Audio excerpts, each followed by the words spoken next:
Hello, everyone.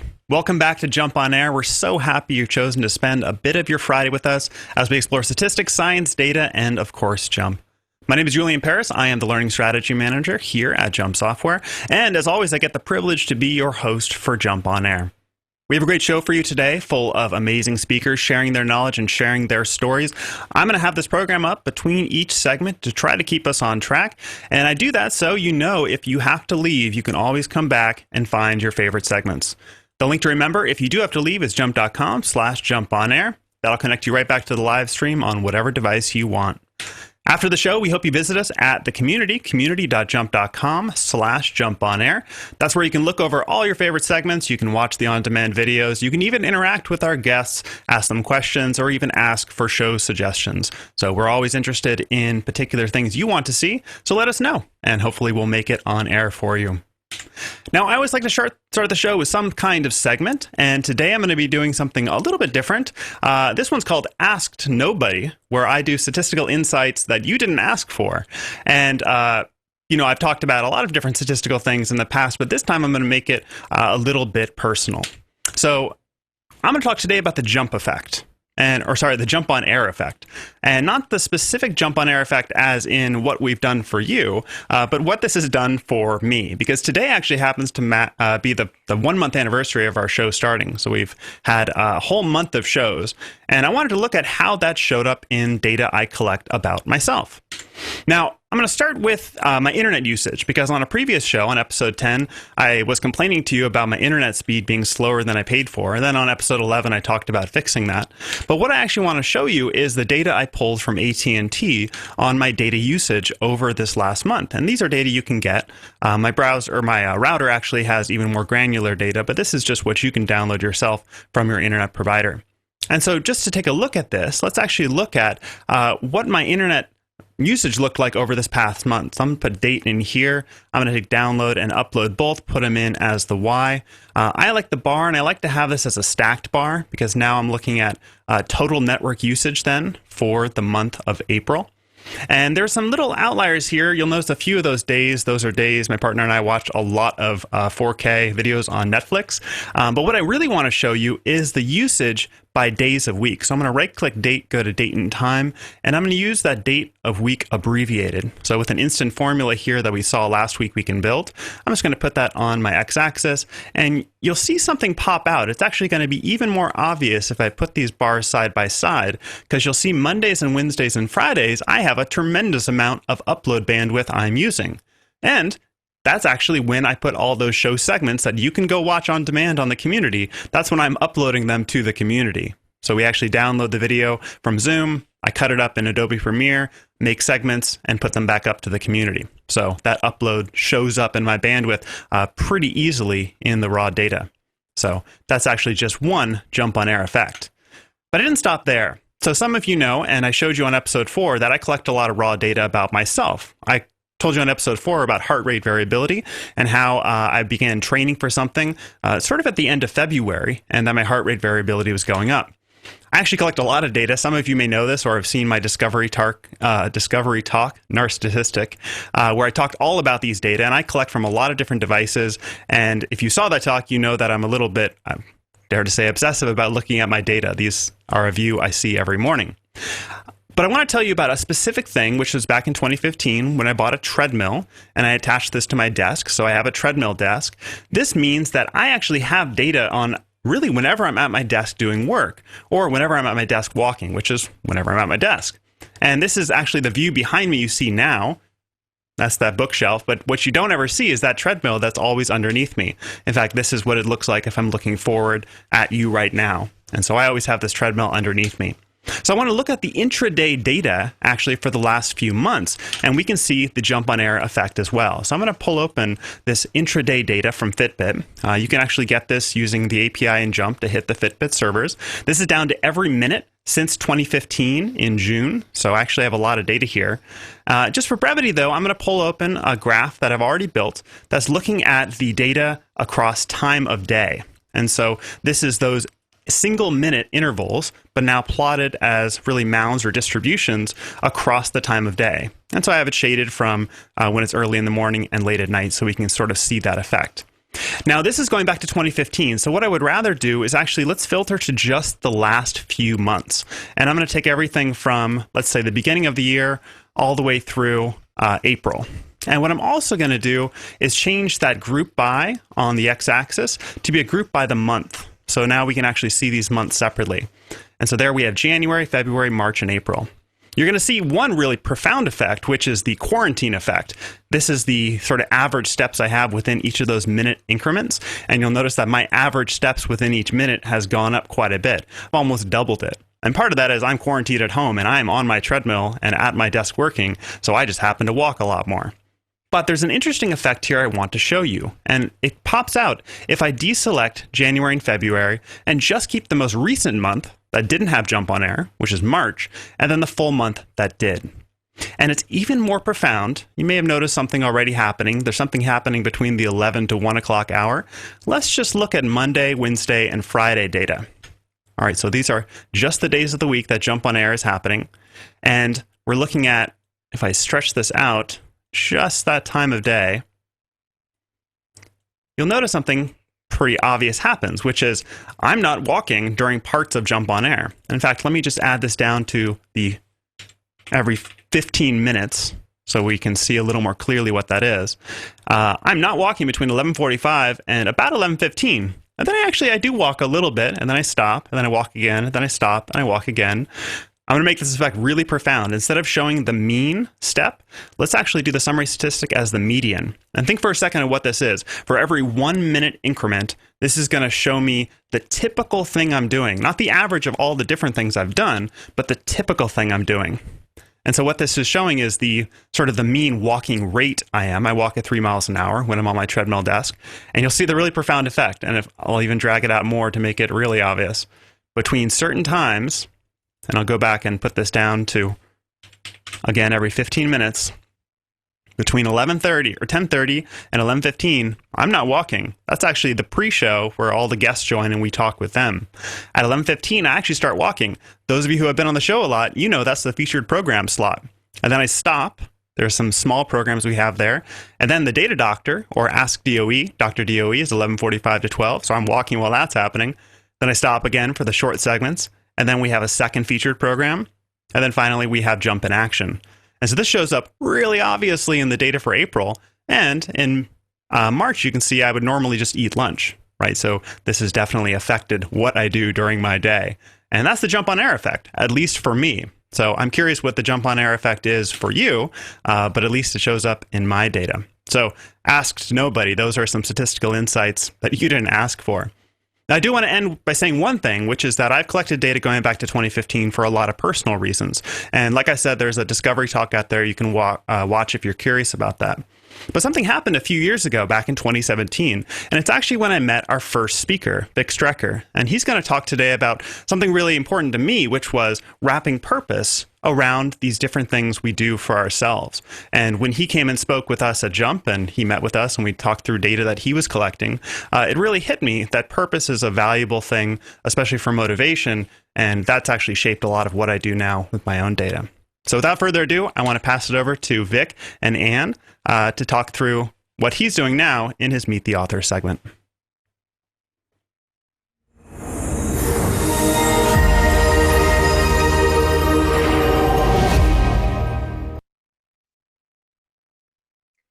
Hi, Vic. We are so happy that you've taken some time to be with us today. We know how busy you are with your professorial duties, with your CEO and founding duties of Kumanu, and now with your latest MOOC that's so popular on Coursera. Tell us about that. Thank you, Anne. Yeah, it's really exciting. We're so excited. This MOOC called Finding Purpose and Meaning, Living for What Matters Most, just came out this week, and already Coursera told me this morning we have over 10,000 users. It's very timely, obviously, now when people are starting to discover some new things that matter most to them, you know, what really matters most, and maybe going to some new pathways in their lives. And also, I'm hoping that people can look back on this whole challenge that we have right now, maybe a year from now or 6 months from now, and discover strengths they didn't know they had. So we're all being challenged on far more than others. Right. William. I think we're having Sorry about that. That's okay. It's Mindful. okay. I kind of like that little crescendo after what I was saying. Yeah, emphasized it. Yes. We're all having to be mindful and reflective whether we want to or not, but that's not a bad thing. No. So let's talk about your book. First of all, I loved your book. Absolutely loved it. Thank you. And Thank you. I'm happy to see it's been translated into multiple languages. But share with our viewers what motivated you to write it, please. Yeah.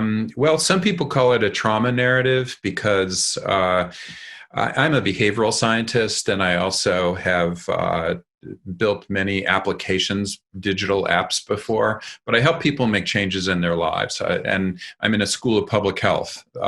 So this is super relevant now.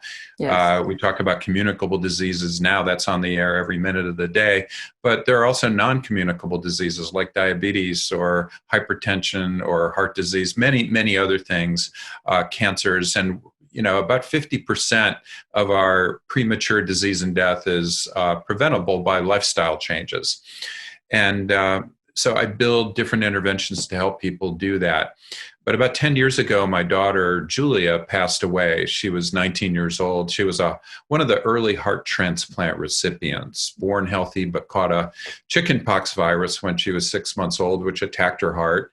And the only hope she had was to get a new heart. And when we decided to list her, we really did not know. And I did I'm a scientist, so I can look at PubMed and study all the research. And there is so little research. We just didn't know whether she'd live another year, whether she'd even survive the surgery, whether she'd live 100 years. We just didn't know. So we started living her life as if every day might be her last day, possibly, which turns out to be a very stoic philosophy concept. If you go back to Marcus Aurelius or Seneca or other people, they'd wake up in the morning and go, well, I'm going to die today. You can imagine like Mrs. Aurelius going, what? Are you kidding? Stop saying that. You go, well, no, I'm going to die. And they would do that so that they would live a bigger life. So they'd be grateful for every minute of the lives they had. So Marcus Aurelius once said, don't live your life as if you're going to live 10,000 years. Live every day for the moment. And that seems so trite to say, and yet it actually goes right back to economic theory, where if you have $10,000 and somebody asks you for a few dollars, it's a lot easier to give than if you have only $5 and somebody asks you for a certain number of dollars. So what death kind of does to you, that mortality salience, is get you to start thinking about every day. And that's what we did with Julia. So we started thinking about every single day, and it really turned our lives into Technicolor lives. We started going, wow, let's live a big life every single day as much as possible. And so when she went into nursing school and she died 10 years ago, as I said, when she was 19, she was a freshman at the University of Michigan School of Nursing. And when that happened, I kind of lost that reason to live every day in that big, vivid way.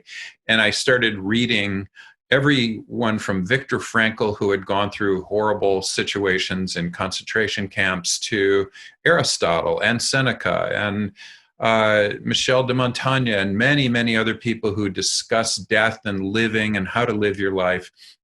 And I realized that having a purpose in your life is really important. And I discovered that concept of purpose. It's so interesting. We have concepts that we make up as humans, like stress. What does that mean? Social support. What does that mean? Well, purpose is another one of those made up concepts. And, figuring out what that means and then determining whether that meaning and our collective understanding of that and representation of it, if we fill out a form saying how purposeful are you or what's your purpose, if that predicts other things down the road, that becomes a really important concept and maybe something important to think about. And now we can apply a science to this that philosophers weren't necessarily really applying. That makes sense? Yes, it does. So it actually is a good segue into the next thing I want to ask you, which is your research on the importance of having a purpose. Yeah. So, well, a lot of my colleagues are neuroscientists, and some of my favorite colleagues to work with they used to be at Michigan, and now they're at Penn, the University of Pennsylvania, and they do this amazing neuroscience. Emily Falk and her postdoc, Yuna Kang, do a lot of work looking at things like purpose and activation in different parts of the brain, or transcendence, self-transcendence. So they encourage people to think about transcending core values, or think about your purpose, or ask initially, how strong is your purpose in life? And then study different parts of the brain when challenged, when we give people, threatening messages, for example, what happens in the brain. And it's just incredible, the consistency of what we're finding along with what other people are finding when people are thinking more purposeful thoughts, and especially transcending purposeful thoughts. So that's one area of measurement that I'm really enjoying a lot. There are other ways of measuring this too, through paper and pencil tests, but more importantly now with digital applications, we can start monitoring how purposeful you've been every day, and start looking over time at how we can maybe increase your purpose over time, or how purposeful you are, whether that gives you more energy in a day, and then what are the things that can help make you more purposeful. And then we look at, other researchers are looking at purpose in depression, or purpose in suicidal ideation, and purpose in happiness. So this is a really interesting, exciting new field, really, where we're taking this amazing 2,400-year-old philosophy and turning it into some of the most modern science that we have. Yeah, so I was going to ask you about some of the measurement challenges, but you've already talked about that. So formerly, some of these things were so hard to measure, but you found ways, working with colleagues and others, to make these softer sciences harder, if you will, or more concrete and solid. I don't know if you want to elaborate on that. Yeah, one of the things that some of my colleagues at UC San Francisco have found, this is Alyssa Epel and Elizabeth Blackburn. Elizabeth Blackburn won the 2009 Nobel Prize in Medicine for discovering the role of telomeres, the ends of our chromosomes, kind of these almost like plastic aglets on our shoelaces. When they crack or get shorter, we know we need new shoelaces. If our telomeres get shorter, then we know we need new lives, new bodies, because, they're in every cell, and we can monitor an enzyme called telomerase, which is the fuel of our telomeres. And Alyssa Epel and Elizabeth Blackburn put people into a 3-month loving kindness meditation program, where every day these people were engaged in loving kindness meditation. And compared to a control condition, a weightless control group, that loving kindness group ended up creating greater transcending purpose in their lives. And they found that in a mediation analysis, that it was not the loving kindness meditation that resulted in greater telomerase. It was that the loving kindness meditation improved your purpose in life, and your purpose in turn improved your telomerase activity. So we know that you can improve purpose. We know that that improvement in purpose results in greater repair, literally, of your chromosomes, of your DNA. So that's just one study. There are others that have shown that people with a self-transcending purpose, this is actually really important now during a pandemic, people with a self-transcending purpose actually have gene expression of greater antibodies. That's really important for immune function. Greater type 1 interferon.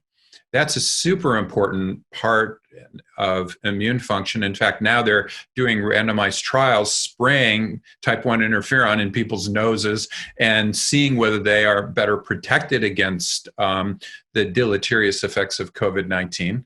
And then also a reduction in cytokine activity and pro-inflammatory cell production. And many of us have heard of this, quote, cytokine storm that can happen, especially in your lungs, if you're exposed to COVID-19. And that cytokine storm can clog up your lungs and put you on a respirator and possibly even kill you. We know that people with a strong purpose have, especially a transcending purpose, have less pro-inflammatory cell production and less gene expression of these cytokines. So now we don't know, and I want to emphasize, we don't know that simply having a stronger purpose will necessarily protect you from COVID-19. That trial has not been done. But boy, why don't we try something like that? Why don't we think about what we could do to help other people, as opposed to ridding the shelves of all the hand sanitizer and toilet paper, maybe we start thinking about how we might be able to help our parents or help our siblings, help our friends, our neighbors, help our healthcare workers, help our community organizations. If we are by ourselves, what could we do if we're by ourselves to start working and helping other people? If we're not by ourselves, could we help other people who are lonely and by themselves, or maybe out of work and really worried? There are a lot of things each of us could do to build a greater self-transcending purpose during this period of time. Absolutely, and fascinating science. And even though we're distant, we can still pull together virtually and feel that unity from doing that. I was just telling my wife this morning, it's pretty amazing that we can use Zoom and Hangouts and all of these other programs to communicate in exactly this way. It's quite remarkable, and I'm very grateful for it. I am too, very much so. It is nice to see your face and talk to you, even though we're miles apart. By the way, I must say, you look wonderful, Anne, and thank you.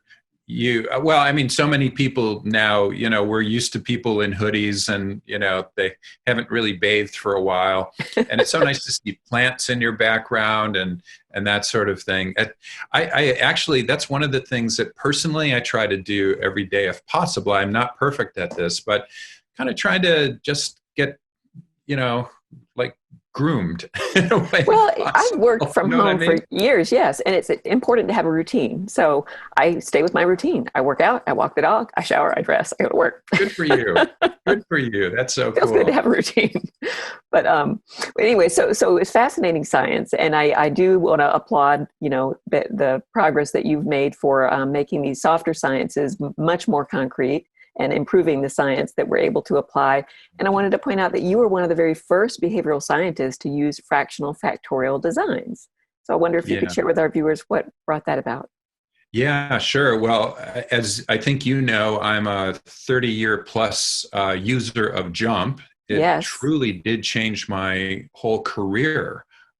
Before then, we always needed a biostatistician, from the biostatistics department in a school of public health. And, they're wonderful to work with. And I still use biostatisticians. Believe me, I'm a user of statistics. I am by no means a statistician. I'm always learning new things. But the ability to both visualize and see what's going on in your data set, that helps you right away make sure that you're not introducing errors in some of your recodes. And I guess we'll learn more about recodes. And I can't wait to see the Recode talk a little later today, because that's such an important area, being able to recode variables, but being able to see that and then being able to see your analyses.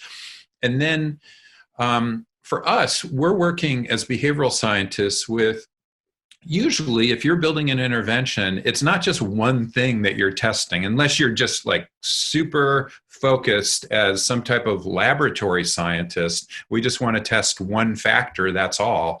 But, in the real world, and I live in the real world in public health, I didn't get into the behavioral sciences just to write journal articles. I wanted to help change the world, and I wanted to do it by intervening and not just studying the world. And to do that, you build interventions, and you don't typically build an intervention that's practical by any means that has just one factor in it. Usually you have many factors in it. And so in talking to our chairman of statistics, not biostatistics, but of statistics, Vijay Nair at Michigan, turns out he was an expert in fractional factorial design. And he worked a lot with automobile manufacturers. If they wanted to build a better bumper, for example, and needed new compounds, they might test out 6 different combinations or 6 different factors or compounds, and then test different combinations of those. And he explained that. And then he introduced me to George Box and the idea of fractional factorial designs. And I just said, well, this is exactly what we need in the behavioral sciences, to test different factors within a single intervention to see what are the active ingredients. And It's funny because we had an opportunity to write a large censure grant to the National Cancer Institute, and there were literally probably over 100 applicants from around the country, and these were for 5-year, $10 million plus grants. These were huge. So we decided to take this enormous risk in applying fractional factorial designs to all of our studies. And we thought, this is either going to fly or it's going to die so horribly. And turns out we were ranked number one of all of the groups because we had these new innovative designs, at least for behavioral scientists. Mm-hmm. And we got to, since we do a lot of work building applications for the internet, there are so many different factors we could automatically manipulate and put into a fractional. We could put them into a factorial design, but if we're running 6 different factors, it would take 128 different groups, experimental groups. That's just too many for us. But we could reduce the number down, just like a good engineer might, using these fractional factorial designs, because we don't care about 4th and 5th order interactions. We care maybe about 1st and 2nd order interactions, and through screening for those and then further testing. And, the biggest challenge for us was explaining them.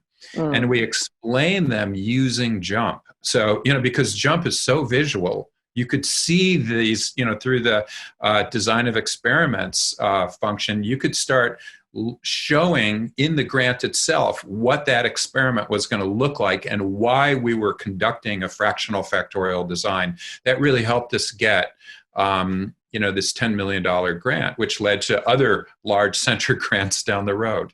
That's awesome. What a great story. And we're grateful for the clever experiments that get set up to yield these new insights. Well, I've always found that working with people who are smarter than me, and especially in different disciplines, has helped me tremendously. So working with neuroscience at a pretty early phase of fMRI, functional magnetic resonance imaging, and doing things, pulling out these existential concepts where we'll start working with a philosopher and then or a couple of philosophers, and then start working with other behavioral scientists, but working with neuroscientists, and working with engineering statisticians, and putting all of those people under the same roof, you start constructing things that are potentially very, very powerful and meaningful for people. Yes, it is so enriching when these different disciplines come together. I've been reading a lot about dyslexia lately, and the people that are involved in that field can be neuroscientists looking at the fMRI data, as you were just talking about, as well as in education and in psychology and all kinds of things. So I am grateful for those people that like to collaborate, because it cross-pollinates and we all benefit. So thank you for that. Well, let me ask you, Vic, what is your purpose, if you're willing to share? Oh, sure. Well, my purpose, and by the way, I want to make sure I kind of demystify this existential, ephemeral construct here. All I mean by purpose is that it's a goal or set of goals around the things that matter most in our lives. So we know that setting goals works better than just saying, I'm going to do my best. If you're in a swimming pool on one side, not that we can nowadays, I guess, but if you're in a swimming pool and you say, I'm going to swim underwater as far as I can, you might not swim as far as if you say, I'm going to try to touch the other side of the pool. Even if you don't touch this other side of the pool, you've set a goal for yourself, and you will focus more, even when your lungs are ready to explode. In your sense, you're still going to keep pushing just to try to touch that other side of the wall. Having a goal or set of goals is really engaging. It engages your energy and direction more, and your focus, concentration, and it removes the focus of silly things. You really need to be focusing so much on what Kim Kardashian is wearing or whatever, who knows, whatever you're focusing on. I actually, for example, now have a diet of less than 1 hour a day of media, because I just don't need to hear about COVID-19 for 12 hours. Right. So focusing on the things that matter most in my life is very helpful. And so my purpose relates to the things that matter most in my life. So the things that matter most at work are my students and my research. So I try to teach my students as if every one of them is my own daughter, Julia. And what that's done is really focus my attention on their needs. If they need a recommendation, like yesterday, I was really busy, but a student said, you recommended that I go into the Peace Corps, and I'm loving the Peace Corps. I'm in Peru and it's changing my life, and I have this strong purpose, and now I'm being pulled back. And so I need a recommendation to grad school. I thought, okay, well, you're my daughter. You're Julia. So what would I do? Even though I'm busy, I'm going to write that today if I can. And which is what I did. And I'm not trying to say I'm particularly good. I'm not saying that. I just have a strong purpose in that direction. That's all. Right. And that comes back to me multifold. Yes. Also, I have other purposes like being an engaged husband and being an engaged father to our older daughter, Rachel, who has 2 young kids, being engaged in those 2 kids. So those things, focus your attention, focus your direction, focus your energy, the most important resource we have. As a scientist, I try to become curious every day. So I can meditate, and there are certain meditations that make you more curious and more aware.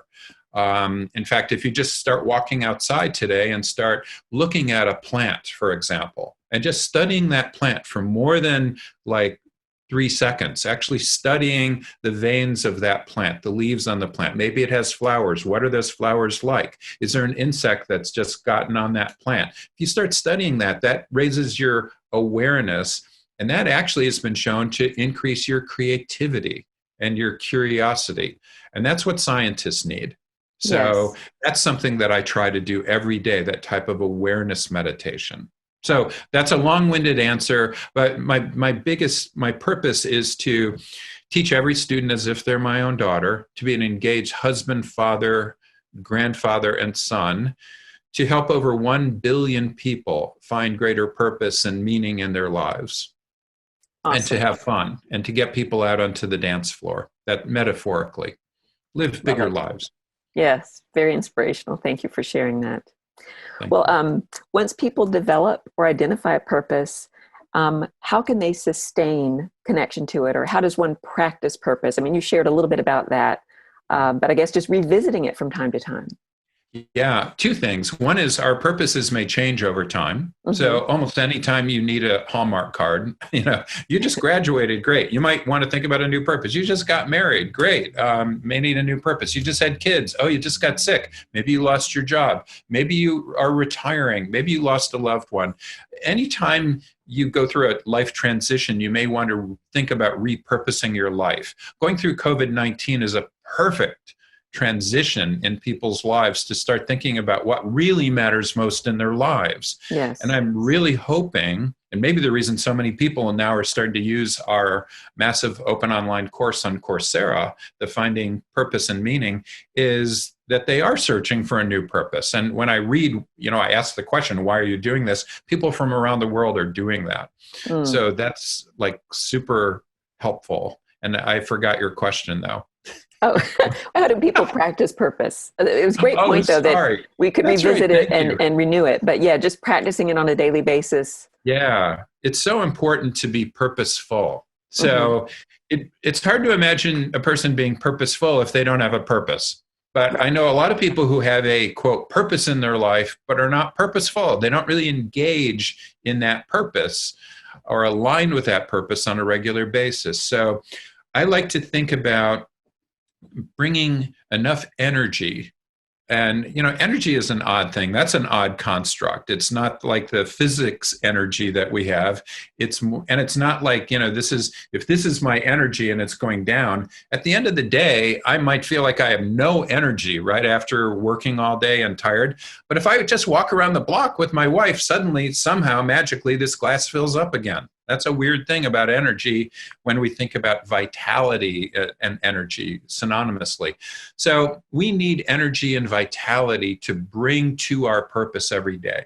So to do that, what I suggest is thinking about what I call space: sleep, presence or mindfulness, activity, physical activity, creativity. Can you do something creative every day? Can you build connections? And by the way, I feel like I'm at my most creative when I'm analyzing data. Cool. I know that's so geeky, but I'm guessing that most of our audience relates to that, right? Julian is like my analysis hero. He's like the analysis superhero to me. And finally, eating. So sleep, presence, activity, creativity, and eating. Did I give myself space every single day? Because those are not hard things to do either. I can tell you 10 different things to sleep better or to eat better or to be more creative or more active or more present and mindful. I can teach you 200 different forms of meditation. Those things are all the how of your life. The more important thing to me anyway, is the why of your life. Why am I doing the things I'm doing? We know how to do a lot of things. Jean-Paul Sartre said, I think in the 1930s, we know everything except how to live. And in understanding how to live, we need to go back and ask ourselves, why do we want to lose that 15 pounds? Why do we want to be more mindful? Why do we want less stress in our lives? Why do we want to do X, Y, or Z? That goes back to the things that matter most in your life. And you might find that the things that matter most in your life aren't actually things. They're Right. people. Yes, most definitely. People and experiences and giving back, all those things. Excellent. Well, It's so funny. Can I say please. one more thing? Please. So often people call the behavioral sciences, or what I do, the softer sciences. I think they're pretty hard. I agree. They're really hard to do. I agree. Because it involves, measurement issues that you often don't face in other things. This isn't about measuring the pressure in your arteries when it's, your artery is full of blood versus when it's emptied of blood. It's not something like that you can measure physically. These are constructs that were created usually out of philosophy, and then we somehow have to measure those, and then we have to figure out, wow, does that have any relation to real life? For example, stress.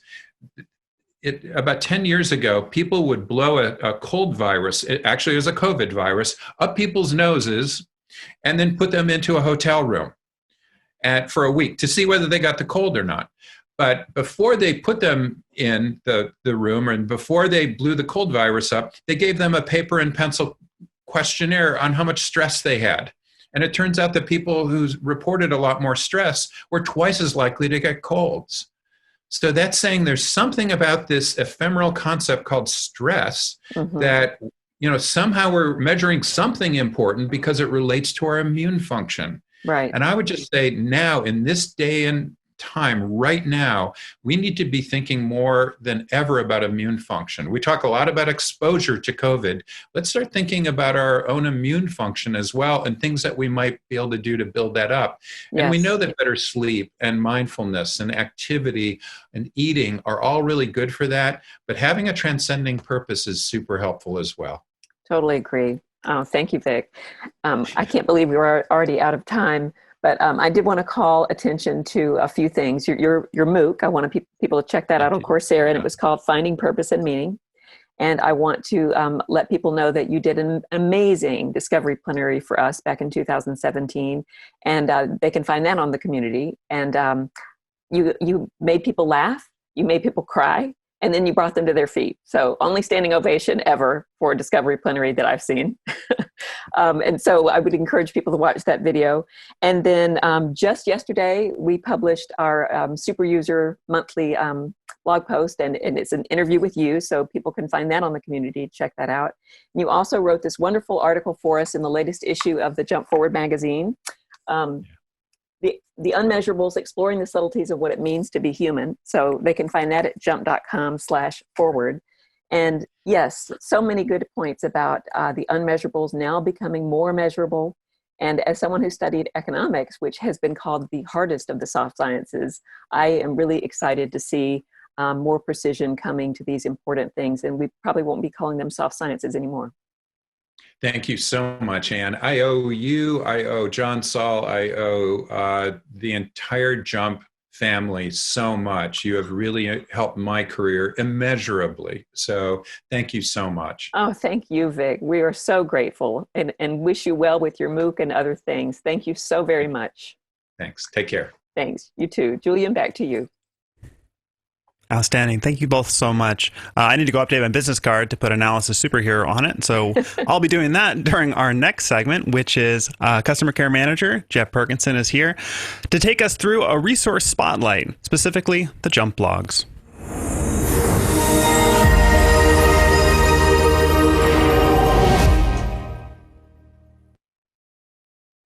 Thank you very much, Julian. It is my pleasure to be here, not just me, but I am joined by our one of our many resident yogis here in the JMP division at SAS. And you all know her from her Mindful Moments, but her real job here is as our social media maven. So that's Twitter and LinkedIn and Facebook. Artie Meidel is the manages all of those for us. But also the blogs in the JMP user community. So Artie, we're glad that you're here. Hey, Jeff, thanks for inviting me to be here to talk about blogs. Absolutely, we're glad to have you here. Let me start sharing my screen so we can show people what the blogs look like. So there we go. You should be able to see that now. You and I have been working on blogs for quite some time, but there may be people who aren't quite familiar with what a blog is or why we have a blog. So give us a little bit of background on some of the blogs there that we've got there in the JMP user community. Sure, Jeff.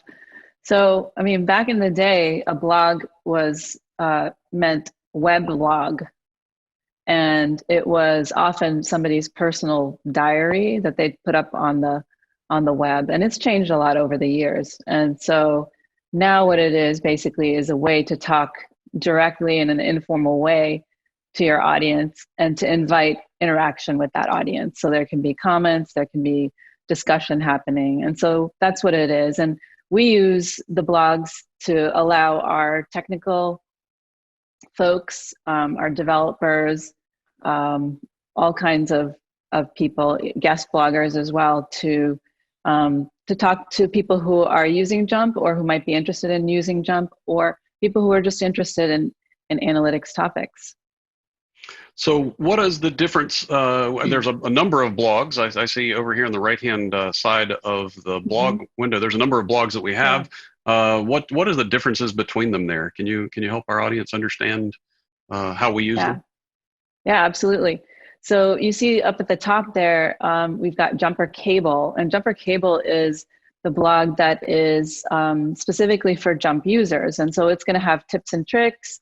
It's going to have details about JMP features, new features that may have come out, and it's going to have how-tos. So it's really specifically for JMP users. Now the other one that's below it, JMP Blog, is for anyone who's interested, who's curious about data, who's interested in quantitative topics or data visualization, statistics, predictive modeling, those kinds of things. So that's for people whether you have JMP or not.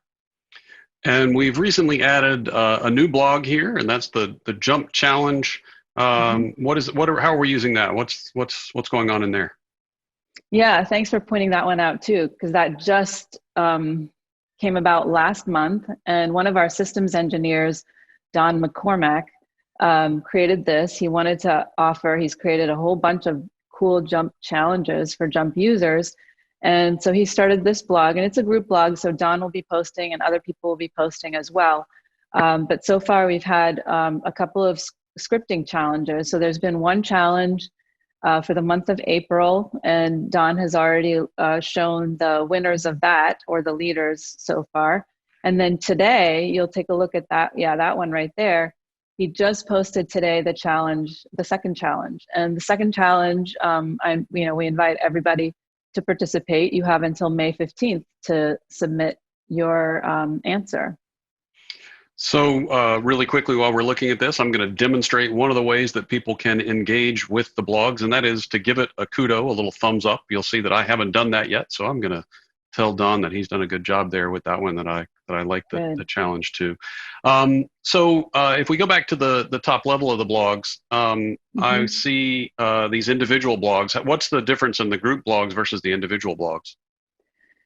Yeah, so the individual blogs are blogs that are written by any of our JMP staff. So you'll see people from development, even you, Jeff, and then others from throughout JMP who want to have their own blog for whatever reason. And so they maintain these and they update these.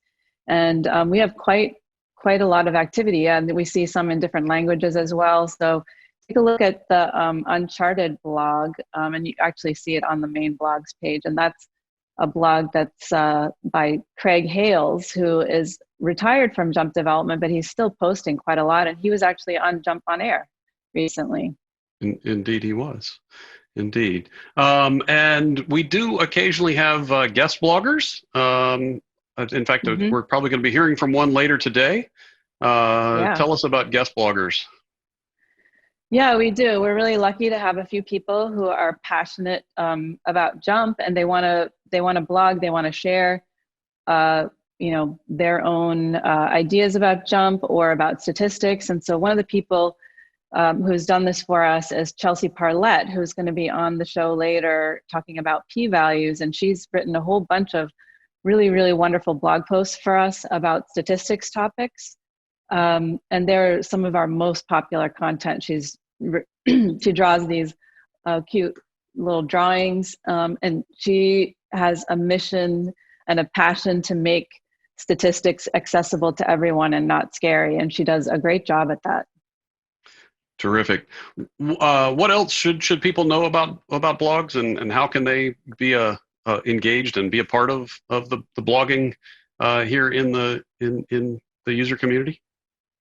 Well, I would say a couple things, Jeff. So one is if English is not your language and you see a lot of these posts are in English, there's automatic translation that happens in the community, and you can translate it into whatever language you prefer. And the auto translation is pretty good, don't you think? I think it's great.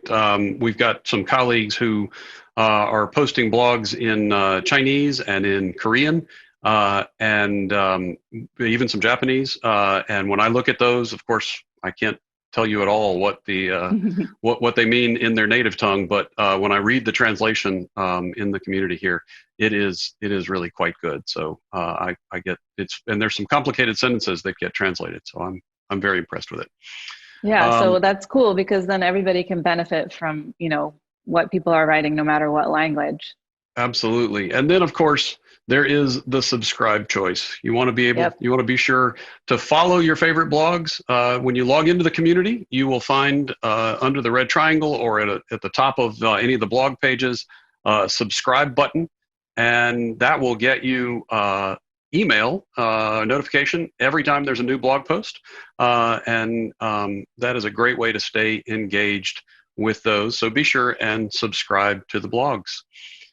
Yeah, thanks for pointing that out, Jeff. And this post that you're showing right here is a great example of something that goes on in the JMP blog. So you can see it's written by Annie Zangi, and she wrote it in 2018. She's one of our developers, and she works on control charts. And she shared something that she worked on, which is this new feature that allows people to detect small shifts in their process. And you can see Jeff is showing these all the comments, and she's been communicating with our users, and this is really what we want. We want this discussion. So we hope people come to the blogs to read, to give kudos, as you pointed out, and to leave comments, ask questions, and of course, subscribe. This is your opportunity as a JMP user to engage with the people who bring you JMP, the developers, blog authors. As you can see, they are very responsive, even just hours ago, not even responding. So terrific. Artie, thank you so much for helping me walk through the blogs in the JMP user community. I do hope to see everyone there. I hope that you will create a profile and log in and subscribe and follow your favorite blogs. Give those thumbs up, those kudos to your favorite authors. So thanks very much, Artie. Thank you, Jeff. All right, take care. Yeah. Thank you both so much. Our next segment, we have the data doctor back to take us through the Recode function.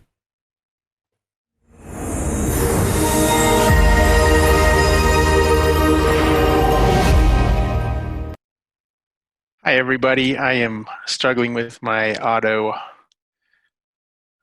sleep function on my computer right here. I'm going to drag this out of the way and we should be ready to go. Well, thanks for joining us today. And let's make this a little bit bigger. What we're going to do today on today's show is talk about the advanced menu on the Recode platform.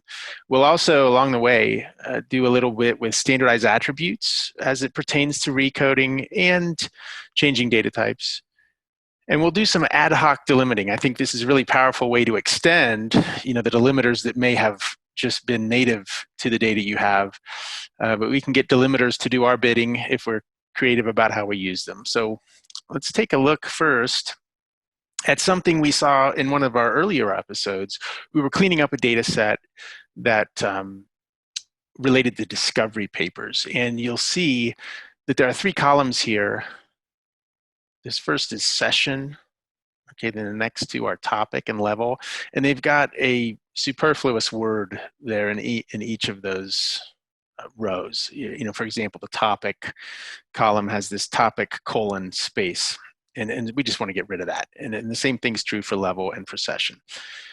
So we did it one way in the other episode, and let's take a look at how we can do it with Recode. Now, we could just launch the Recode platform, but instead of doing that, we'll actually as attributes, and this lets us do, apply changes to many columns at once. Now, when I select standardized attributes, you'll notice there's a Recode option. And so that's what we want. And so one of our first advanced topics today, I shouldn't say it's an advanced topic. It's a pretty simple idea, but it lives in the advanced menu. And so you may be familiar with keeping the first word or the last word. Well, in this advanced menu, we can keep everything but the first word or everything but the last word. And in fact, that's what we want to do. We want to keep everything but the first word. Now, notice when I've run this from standardized attributes, all 3 of these columns get stacked together, and we work on them all at once. So while that's really convenient, it also doesn't give us the options for saving off formulas or new columns. These are going to be done in place. So as long as you're okay with that, this is a great way to go. And I'm okay with that. So we're going to take all but the first word, and you can see that all of that superfluous labeling has disappeared. We can hit Recode, and then we got to hit OK, though, to exit the standardized attributes menu. And there we go, all cleaned up. So that's the first item, and it really takes care of the second item in that advanced menu because it's very similar if we decided we wanted everything but the last word. That works the same way.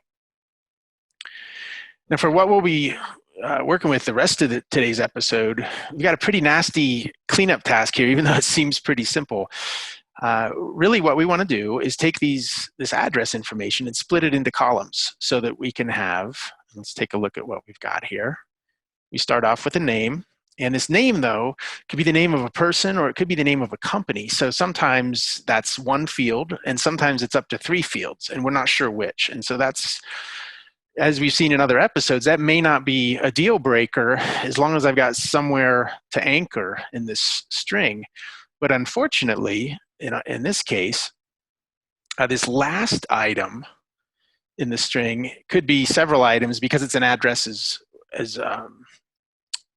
we've got an address, but we may have, for example, in this next line, you can see there's a suite number. So I have multiple, perhaps, fields for that address. And so really that's what makes this tricky. And so right now is my pitch for you to learn how to use some regex. We're not going to do it today, but I just want to show you how powerful that is so that you can think about, hey, as a development exercise, if I don't know regex, maybe I'm going to learn a little bit of it because I can show you how powerful that is. In the Recode menu, one of the things we can do is to replace a string. And so that's usually just a search and replace. But if you check this box, now you can use regular expressions when you search and replace. And so I'm not going to do that here.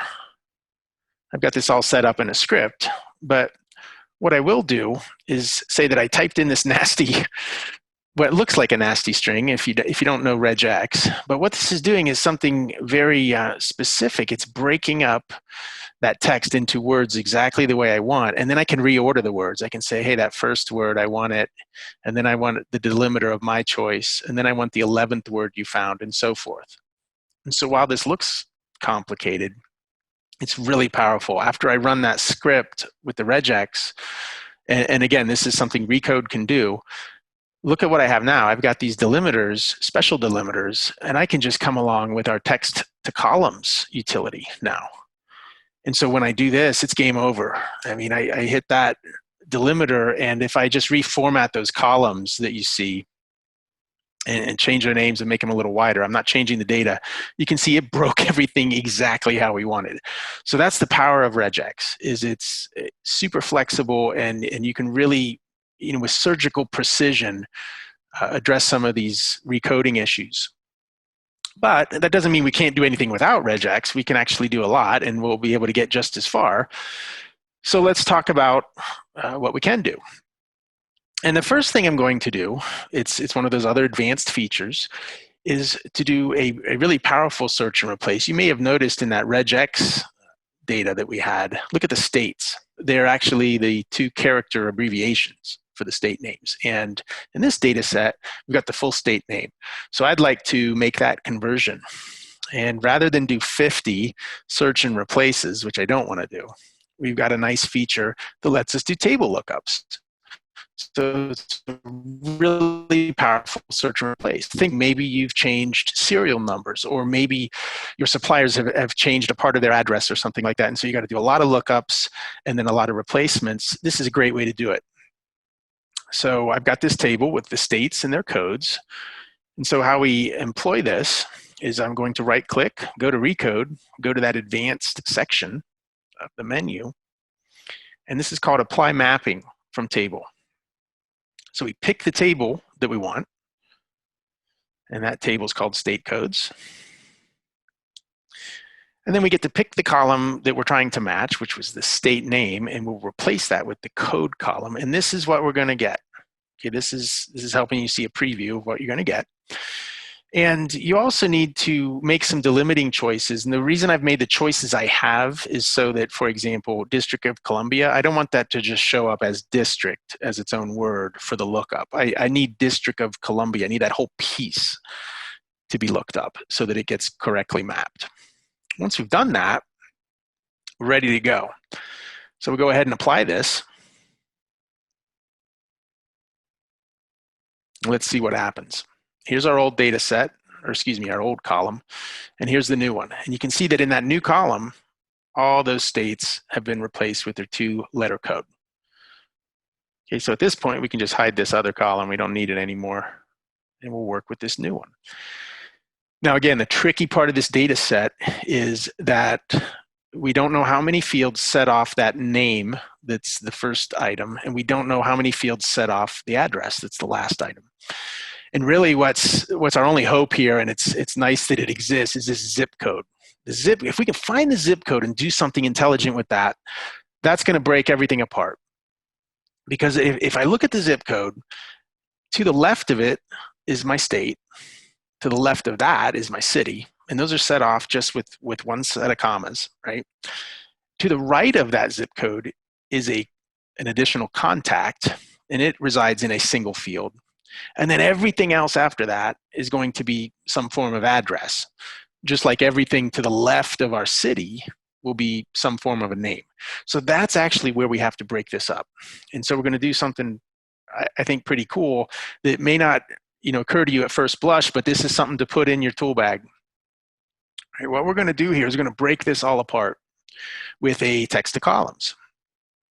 And I'm going to get a lot of columns back. And if you notice, somewhere in the middle here, you can see there's the zip codes floating around column to column because we've got those different offsets. Here's what we can do about that. Let's go right click after selecting all these columns, and do a standardize attributes. And let's change all of these columns. We're going to change our data type to numeric. Because that zip code was special. It was the only time where we had letters perfectly, numbers perfectly enclosed in commas. What I mean is there were no other characters but letters, or no other characters but numbers within those commas. So what happens when I change to numeric here is I get a lot of missing data. I've actually wiped out everything that wasn't a number in a given field. If there was any character to pollute that besides a period, it just gets wiped out. Why this is so great is now we can standardize back the data type to character. And we're just going to combine these columns. We could cut and paste them into a single column. Let's just combine them. We got a tool for that, so let's use that. So when I combine the columns,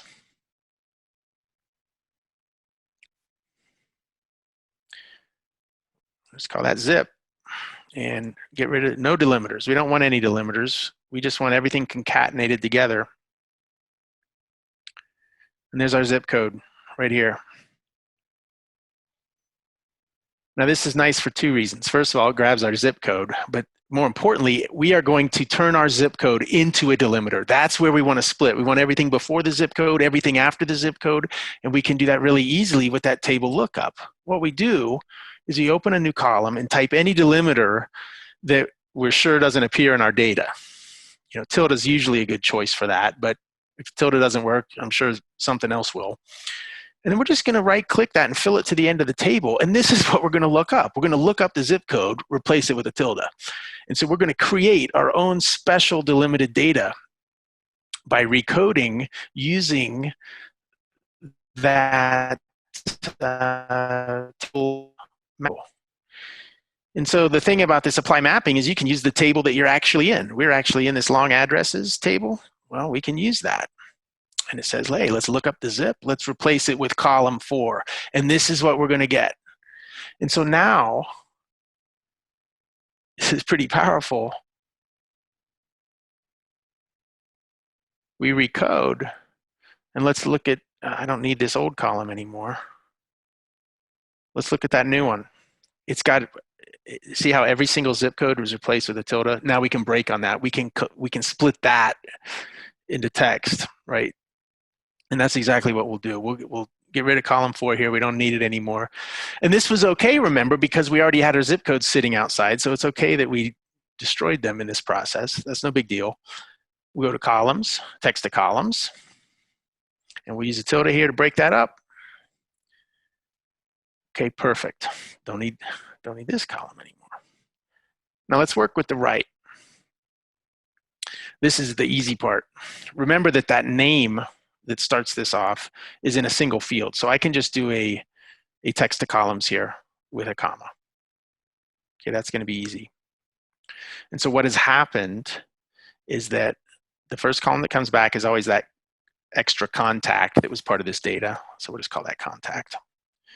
These next two were the address.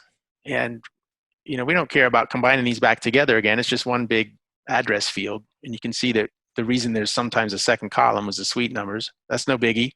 We'll combine that with a comma delimiter and call that address, right? So now we're pretty far. We're gonna need the last special feature in Recode today that we're gonna talk about. And that's to process this column that was everything that came before the zip code. And you'll notice that the last 2 items in this column are always the city and state.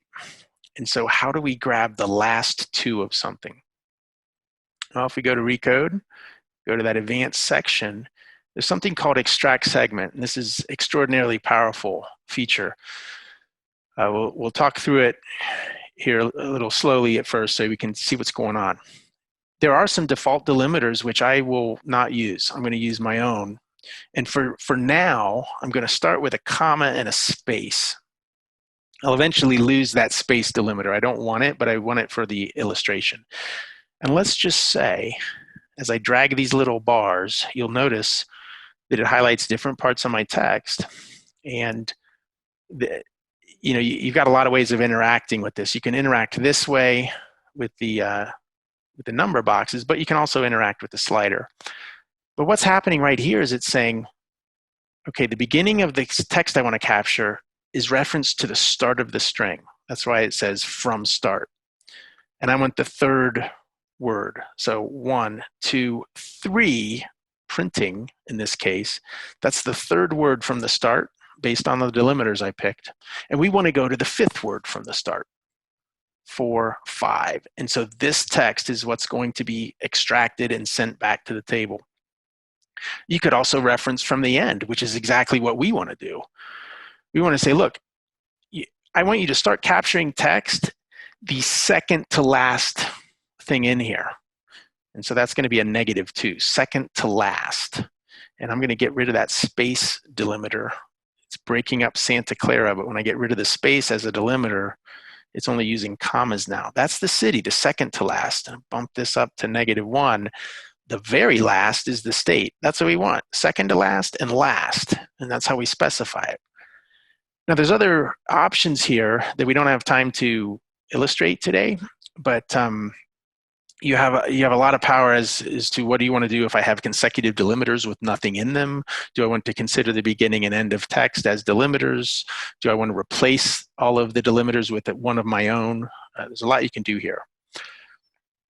But for us, we've done what we need, and let's take a look at this.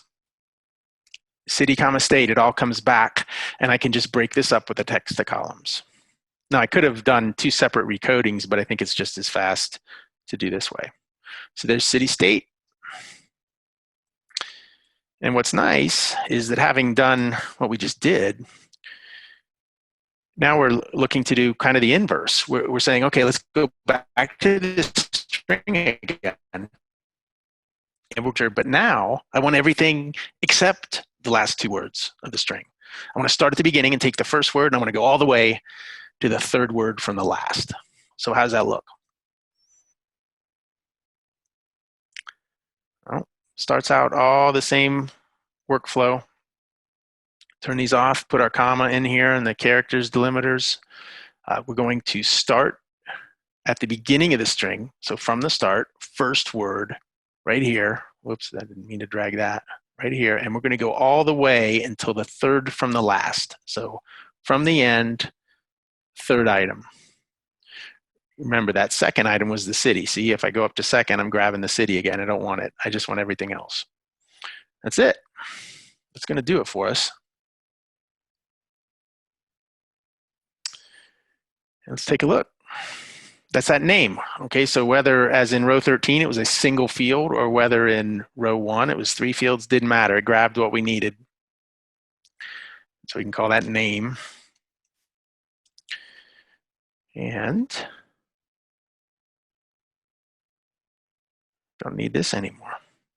So now, we can just reorder these columns however we want, but we have broken them out and we've gotten the pieces we wanted. So again, let's kind of review. All but first word or last word, those are for some of the simple jobs you might have. And one thing I'll reiterate there is that we don't pick our delimiters there, they're built in. And so if you have a need to do specific delimiting, then you're going to want to do extract segment.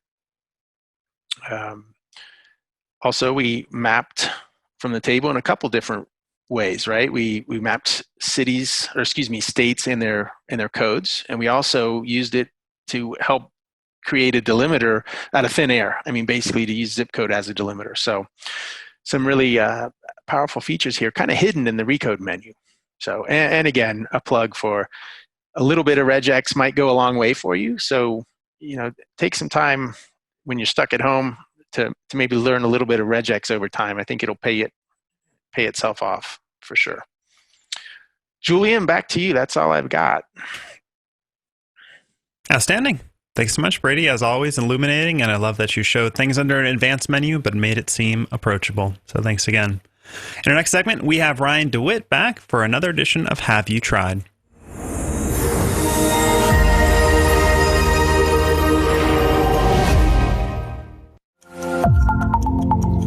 Frequently, raw data is coded in a non-informative way. For example, a person's gender might be coded with an M for male and an F for female. To better see labels in reports, use the Value Labels option. These labels are used in all reports and also in the data table. Let me demo this with a column of gender classifications in the big class sample data table. First, I'll right-click the column name of raw data and select Column Info. Then I'll select the Column Properties button and select Value Labels. I'll enter each coded value as a value and the desired label as a label, and then click Add. After I add the new values, I then can select Apply to preview, then OK to accept in the Column Info window. You can try this for yourself using any one of your data tables. Thanks so much, Ryan. Keeping it short today. I love it. Our next segment, we have developer Ryan Lekovitz here to talk about combinatorial testing in our second featured program of the day.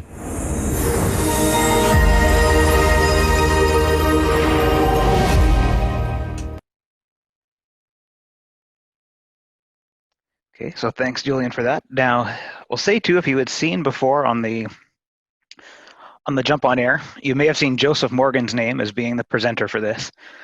So both he and I are research statistician developers in the DOE team. I think we're both passionate about covering arrays.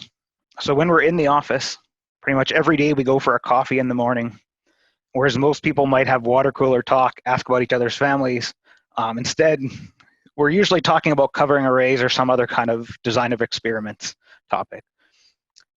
Now this particular talk came up because a few weeks back in Jump On Air, there was a discussion about, well, within Jump, do we actually use designed experiments to test?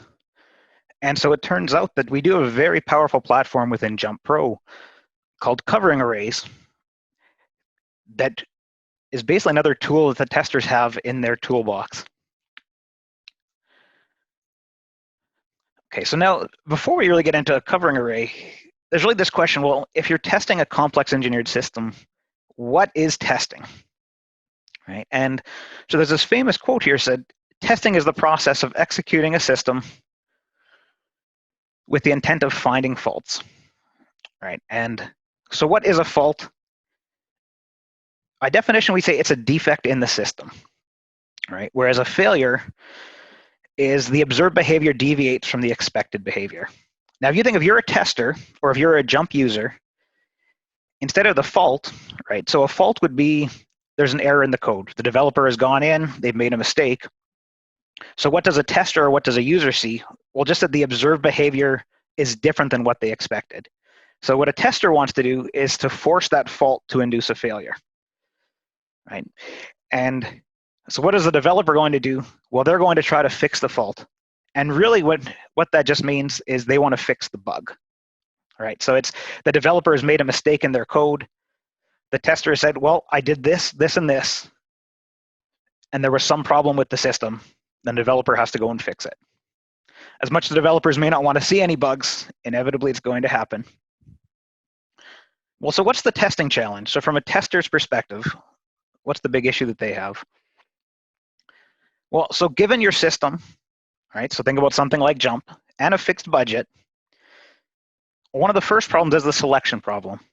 So how are you going to be selecting test cases from the input space so that your chance of finding those faults while staying within budget is maximized, right? So I mean, ideally you could test every possible combination, all possible values that you could think of, but at the end of the day, you only have limited time. And so what's your best chance of finding something? Again, if the tester's job is to uncover those faults, sure, you could spend all your time testing and never find a fault, but that's not going to help anybody. Right? And then there's a quality problem as well. So can you make informed assertions about fitness for use as testing unfolds? So if you're the tester, at what point are you able to say, I'm okay with this going out to the customers. This is ready to ship. And so another big problem is the Oracle problem, right? So if you think of that idea of the failure, it was just that the expected behavior was not what we had actually observed. So how do you determine what the expected behavior is for a test case? And so this is something that we've found is that sometimes people have a big problem figuring out, well, what actually constitutes a failure? So if you think about something like jump, I mean, the simplest case would be that you see a crash, right? So I do some certain steps within jump, and suddenly jump just crashes. You may have seen some previous examples where you may run jump and you say, well, this image was different from what I expected to see, right? It might just be a few pixels. It might be a completely different plot, but I have some image difference. It might be a timing issue. You can say, well, this took way longer than I was expecting it to. Something has slowed down the process. You might look at things like memory leaks. Now, if you think about where, for a statistical software, a failure would be incorrect values. Right? Now, if you think about that budget issue, right, how long does it take to do testing? If I were to be testing something like a crash, it's pretty easy for me to tell, yes, jump crashed, no, jump did not crash. If I wanted to do something like incorrect values, a tester has to go and create their own oracle. So this means they're going to have to independently verify that those numbers that are being displayed are correct. Right? So creating a test plan for something to check the values within a platform, that can take a substantially large amount of time for even just one single test. And so here's actually just a pretty simple example that we have. So testing preferences within jump. And so here you see, this is just something from the Categorical platform, right? So here you see we have a bunch of checkboxes, right, that could be checked or unchecked, right? And some of these pull downs, you might have 3 or 4 different values that you could place within that. And so in this, maybe we've decided for these preference inputs, 2 of those have 4 different levels, 4 of those have 3 different levels, and we have 39 of the checkboxes that are just checked or unchecked. Now, if you look at the number of combinations, so it's more than anybody could feasibly hope to go through all of them. And I'll say what's more, if you start thinking about all of those combinations, even if a tester were to run 1 million of those combinations, they've barely scratched the surface of the total input space. So even if you said, well, I ran 1 million tests, I didn't find any failures, does that mean that it's ready to ship? Well, you could say, well, you haven't actually tested all the remaining of those. So how good of a job did those 1 million do? It's kind of hard to tell. There's a famous quote here. So it says, bugs lurk in corners and congregated boundaries. Well, so the congregated boundaries, if you think of those faults existing, especially due to human error, a lot of times it's somewhere in the code that says, if I'm below a certain value, do A. If I'm above that value, do B. Or maybe if I'm in between, do C, something like that.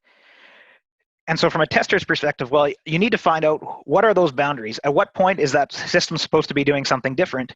And you want to make sure that you're testing there, because that's often a place where there are going to be faults in the system. Now, what does Spicer mean by corners here? So bugs lurk in corners. Well, so this is actually the idea of interactions. Right? It says that oftentimes it's not just a single input that's going to be causing the problem. That corner is when you have 2 inputs that are working in conjunction. When you set them to particular values, that's going to be causing a failure or uncovering that fault in the system. I'll say this actually is, when I start talking about interactions and things like that, that starts sounding a lot like something that we have in DOE called the hierarchical ordering principle, right? So that says main effects are going to be more important than 2-factor interactions, et cetera, et cetera. And so there was actually a study about software faults within these different complex systems. And so here, if you look on the left-hand side, this column just says the number of factors that were involved in the failures that were uncovered. And the numbers here represent the cumulative percentage of the failures. So in some of these, so you look at the medical devices, so a single input accounted for 66% of the failures that were observed. And even those 2-way interactions, so that just says it was only 2 particular inputs that caused the issue. For the medical devices, 97%. Now, the other thing to keep in mind, if you're talking about 40, 50 plus factors, the number of 2-way combinations is a lot larger than the single inputs.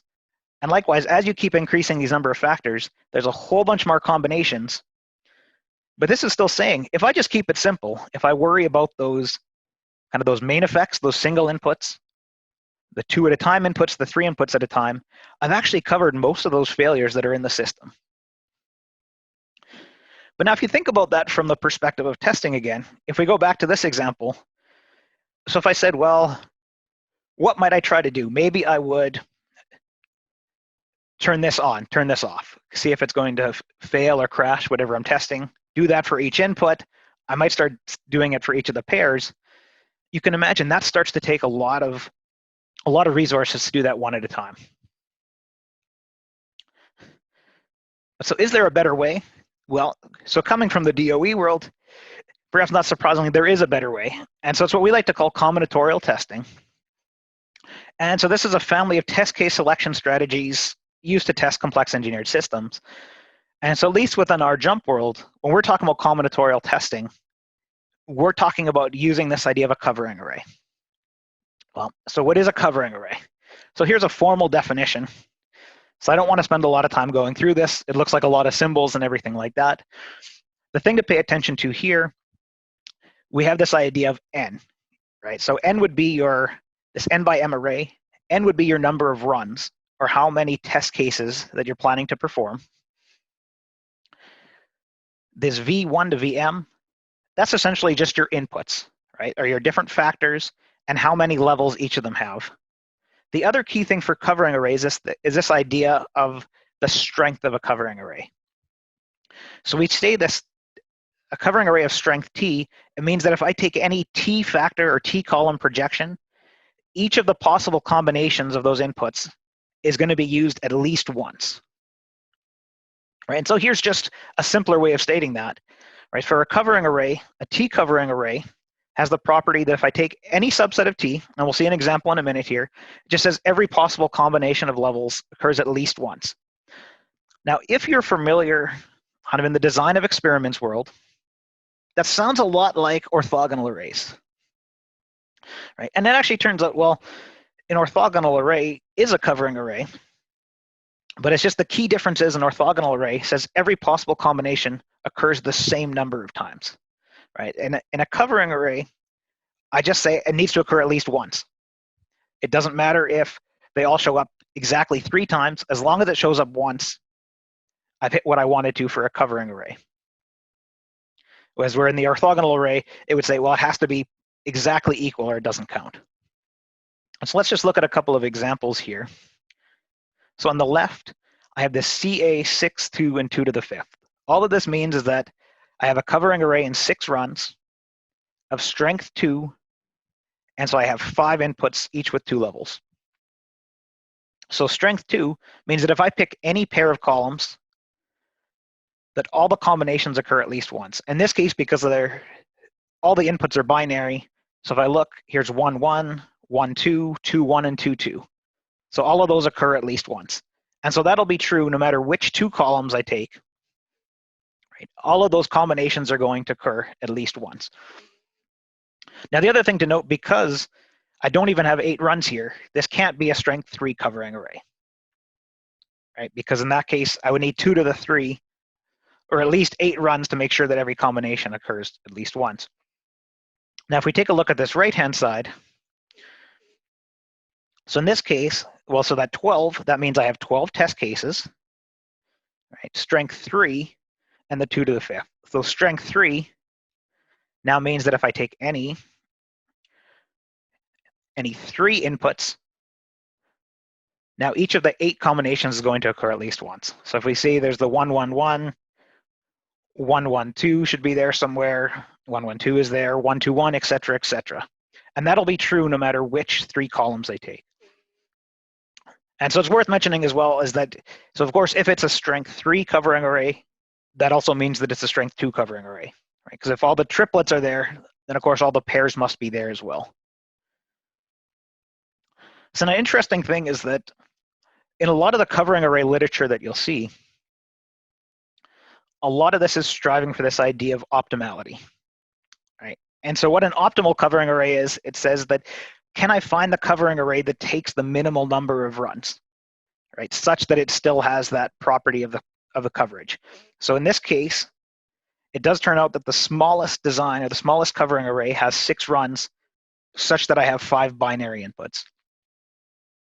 Whereas this right-hand side, it actually turns out there does exist a smaller covering array of strength 3. And so in that case, the optimal covering array number is 10. Right? So if my budget was absolutely necessary to try to minimize it, it does turn out there does exist one that can be done in 10. And so then if you look up covering arrays in the literature, a lot of it is striving to find those optimal numbers, right? To say, here's a different problem that I have, and I want to try to beat whatever else has been published up to this point. Now, I should mention, too, that these examples are just using binary inputs. So your inputs could be as many levels as you want, right? So, I mean, I could have a 4-level, a 3-level, and a 2-level, as we had before. The big key is that no matter which 2 columns I take, I just have to make sure that all the possible combinations occur at least once. And so, for instance, if I had 2 4-level inputs, in that case, I would need at least 16 runs in order to be able to do anything. I'll say, so coming up with a covering array, it really is just a designed experiment, all right? So I still have my set of inputs and those level settings that I want. Now, one of the biggest difference here, though, is that as a different type of DOE, usually we're talking about these as being deterministic. And the reason for that is if I'm testing, I want to be able to get that same result every time that I plug it in, right? And so sometimes that might be a matter of setting the seed, something like the random seed. Or if you imagine if you have a data set, and if you say, well, I'm going to hit the go button on a linear regression, I don't expect that answer to be changing every time. Now, the other thing is that whereas a lot of times we have those continuous responses in our DOEs, this is really just a pass or fail. Did we see that failure or not? Now, again, how we measure the failure, that can depend on a lot of things. But two, so instead of, we're not even trying to fit a logistic regression or anything here, because what we actually want to see is we're aiming for no failures, right? If we can pass everything, well, then that's great. Then that means we didn't uncover any of those faults. Now, I also just want to point out, these are a lot fewer runs versus our typical experiments. And so I'll show you in a minute how big of a difference there is. But one of the other key reasons for that is that we're not aiming to fit effects, right? So usually when we're talking about a designed experiment, there's an underlying model that we're trying to fit. So we're trying to fit some of those different effects. We're looking at main effects, interactions, et cetera, et cetera. Here, there's no underlying model that we're looking at. And so why covering arrays? Well, so to me, one of the biggest reasons is that cost efficiency, right? It turns out you're getting a really good big bang for your buck. But the other thing, it's a disciplined approach to testing. So you could imagine, even for the preferences example, we could just start randomly sampling from that input space and seeing what happens. Well, what's the problem with random sampling? It's not that there's anything wrong with the random sampling of the input space, but if you think about a covering array, well, I can make sure that I've covered all combinations involving less than or equal to t factors, right? So for a strength t covering array, now I can make sure that I've seen all those combinations at least once. If I'm doing random testing, I can make no guarantees about that. And if you think back to that testing problem, well, to be able to assert that it's ready to go out, so one of the keys here is that, well, if all the tests pass, now I can ascertain that there are no faults due to the t-factor combinations or fewer, right? So now as a tester, I can say, well, I've tested this, and I haven't seen any failures or uncovered any faults due to up to 2- or 3-way combinations. So that's huge to be able to say, well, now I think we're pretty safe to be able to ship this out the door. Now, I just wanted to point out, again, this run size. So let's think about if you were in that standard screening world where you think you have a whole bunch of inputs and I'm going to use an orthogonal array.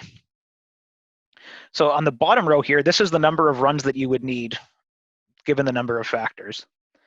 Whereas the top row here has to do with the same size of a covering array, right? So if you look at something like 126, right? Let's say if you had 126 binary inputs, 126 2-level inputs. If you were using an orthogonal array, you're talking about 128 runs. Whereas a covering array, you can do it in just 10. Right, so before I just show this off and jump, I just want to say that, so covering arrays are an effective and efficient tool for getting these test suites to validate complex engineered systems. I mean, software systems, so something like JMP is really a great place to use this. Now, one thing, so the continuous factors actually do need to be discretized, right? So you may have seen for some of these, say, well, if you look at the definition of a covering array, it's assuming that everything is categorical. But so it turns out it's not really that difficult to turn those continuous factors into those categorical or into those discrete factors with that idea of equivalence partitioning. Now, one of the things there is that's where you need to know some of those boundary values. If you think of that idea that the bugs lurk or they congregate on the boundaries, that's where sometimes you need to have a little bit more insight as to what's going on in that code to figure out where those boundary values are. Now, say if you have JMP Pro, it's actually really easy to create covering arrays. I mean, all you really need is your factors and the strength. I mean, so even if you think of custom design where you need to start thinking about, well, what type of a model am I assuming? For covering arrays, all you need is your list of factors and the strength. It does work with disallowed combinations.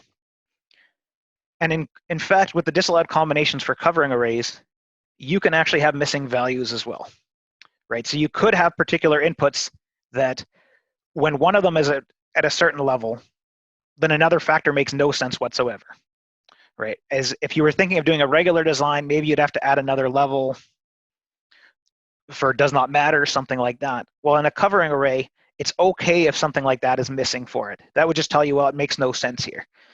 And it doesn't break anything. Now, one point, so something that actually Joseph and I have done some research on is the idea of fault localization. It turns out that can be a difficult problem at times. And what fault localization is, it says that, well, ideally, I don't want to see any failures in my test. But what happens if I do? Now that I've found a failure, well, now I actually want to try to figure out which of those inputs was the cause, right? And so in that case, now if you imagine, part of the problem is you have this huge list of potential causes, and so you want to try to figure out exactly which one it is that had done it. And so here's just some references at the end. So I think we can probably post this at some point, the slides, just for those references. Got a few minutes here. So I just wanted to go back to just a couple of examples here. So I had that categorical preferences example. So this is the same one that we had seen before, where I've already just set up those factors ahead of time. Right, so here you can see the dialog tab, the use short names, so those checkboxes, everything like that. So again, if you have JMP Pro, it's just under special purpose and covering arrays. Now again, if I wanted to, I could type all of those out by hand, but just to save time, you'll see I've loaded all of these factors here. Right, so I mean, it's a pretty substantial list. Right, and so for now, I'm just going to keep this as strength 2 up at the top. Let's go to continue. And at this point, I'm not going to restrict any of the level combinations. Okay, now if we see, so for those 40-some inputs that I have, so JMP was actually able to find a design that only took 19 runs. And what this says, if I look at this coverage, this says that all two-way combinations are covered within those 19 runs. Right? But what's more than that, you actually are getting more than just those two-way combinations. So in fact, you actually have about 90% of the three-way combinations. Right? So if you think about being able to say, well, how fit is this for use? If you can actually pass all of these tests, well, now you can say, well, I have no failures due to those two-way combinations, and I've already checked about 90% of the three-way combinations. And in fact, and this is also where we have this optimize option. So you might want to say, well, I know I had 2 4-level factors in this case.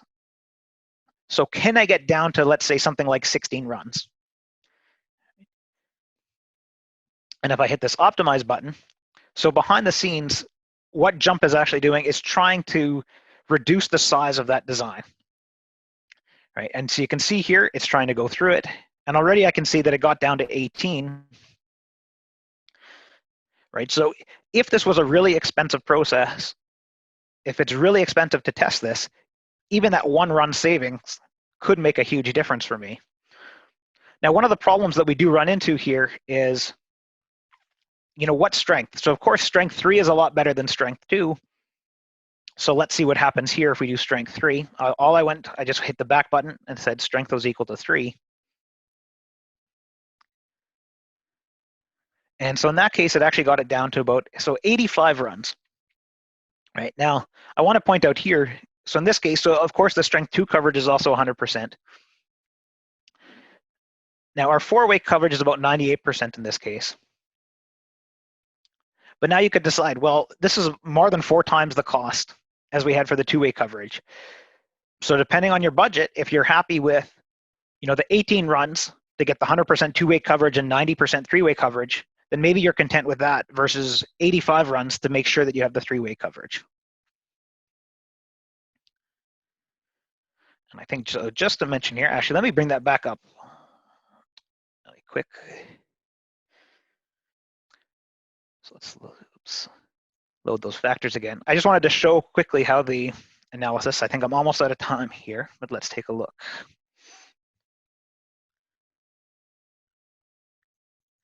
So here's how you would do the analysis if you were to. So let's say if I'm going to do 1, if 1 is a pass, right? So if that's what we're going to assume, if that's a pass, I'm going to fill in some values here. So let's say a 0 would reflect a failure.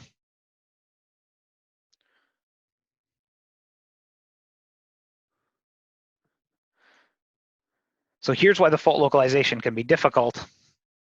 So if you look, what we're doing is we're going through that entire set and deciding whether or not, which of those possible combinations could have caused that failure based on seeing passes everywhere else and a failure here. So you can see this list is actually quite long. All right, so now if you think of from a testing perspective or from the developer's perspective, now you have to start going through and trying to figure out, well, which of these was really that true cause? And so that's in cases where sometimes you actually do want to go for that little bit of a bigger design just to actually increase your chances of whittling down that list a little bit more. And so again, that goes back to some of that research that Joseph and I have been doing. But so that's just to show you again, if you think of sometimes coming up with that failure, how to measure that is difficult. But when it comes to that analysis, I mean, we already have that built in. So this gives you a place to start looking as to how you can start reducing that.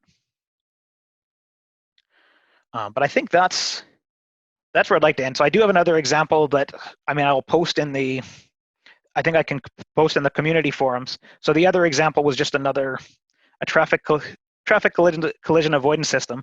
So you may say, using jump, maybe it's not that big of a deal if we have some failures. But imagine something like flying an airplane, your traffic collision avoidance system. It's really important that you make sure that that works. And as well, if you imagine taking a plane out and flying it up there, that would be a case where every run that you can save is going to save you a lot of money and a lot of time in having to do something like that. But I think so that's where, unless there are any questions, let me see.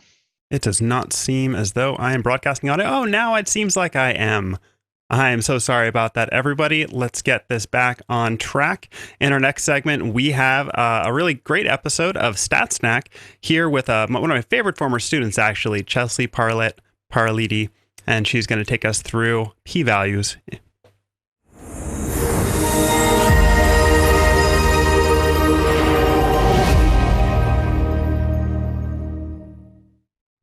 Hi, my name is Chelsea Parlett Pelleriti, and I want to talk to you a little bit about p-values. I want to tell you how they're a probability, they're sometimes a little perplexing, and they're only part of the big picture. So let's start with the probability part. Say I'm really interested in the height of redwood trees. The distribution on your screen represents the average height of samples of 100 redwood trees. Let's pretend I went on a walk and I randomly selected 100 redwood trees, measured their height, and found the average height of these 100 trees, and it was 350 feet. If you know anything about redwood trees, that's pretty tall, and I might want to quantitatively measure how rare is it for me to go on a walk, randomly sample 100 trees, and find that their average height is 350 feet. Well, that's exactly what your p-value does. A p-value is the probability of getting a sample as or more extreme than the one that you observed. In this case, a sample of 100 trees with an average height of 350 feet. You can see from the shaded part of the distribution that this event is pretty rare, and that's exactly what the p-value tells you. How rare is the event that you observed compared to your distribution? You can see that the probability part of a p-value is pretty straightforward. The part where it gets a little perplexing is when we use p-values in the context of hypothesis testing. Say we have a fertilizer and we think that it increases the height of redwood trees. Well, we might want to test that hypothesis. We could go and fertilize 100 randomly selected redwood trees, come back hundreds of years later, and measure their average height. Our hypothesis is that our fertilizer works and that those trees will be taller than your normal average redwoods. You can see this in the transparent gray distribution on the right-hand side. Just like before, we see that our randomly selected fertilized redwood trees had an average height of 350 feet. Well, what we're going to do is pretend that we live in a world where our fertilizer doesn't work. This is often called the Null Hypothesis, where there's no difference or no effect. And again, like before, we're going to calculate the probability of observing a sample of 350 feet redwood trees. Again, you can see that with the blue shaded region, it's not really very likely. In fact, it's so unlikely that we're going to act as if our fertilizer does have an effect on the height of redwood trees. In statistical terms, we often call this statistically significant. But even when things are statistically significant, that's not always the whole story. P-values are just a part of the bigger picture here. For instance, we might want to combine p-values with something like an effect size, which tells us the practical significance of the effects that we observe. For instance, if my fertilizer works and is statistically significantly different, well, that's not that big of a deal if my fertilizer only increases the height of redwood trees by an average of 1 centimeter, which in the context of 100-foot trees is really not that big of a deal. However, if my fertilizer increases the average redwood height by 100 feet, that's a pretty big deal and is probably practically significant. So you can see p-values are only part of the picture. We need to combine them with things like effect size to really see what's going on with our data. Thanks so much for watching. Thanks so much, Chelsea. And you can be sure to check out Chelsea's other posts on the community at community.jump.com. She has a lot of great posts talking about statistical concepts and, as always, does it in a really friendly and approachable way. In our next segment, we have Robert Anderson here to take us through a simulation experiment in this edition of Jump in Action.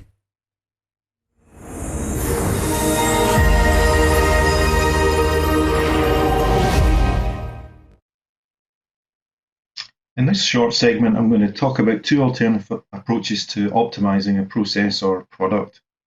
The first of these I'm going to talk about is maximize desirability, which you're maybe already familiar with.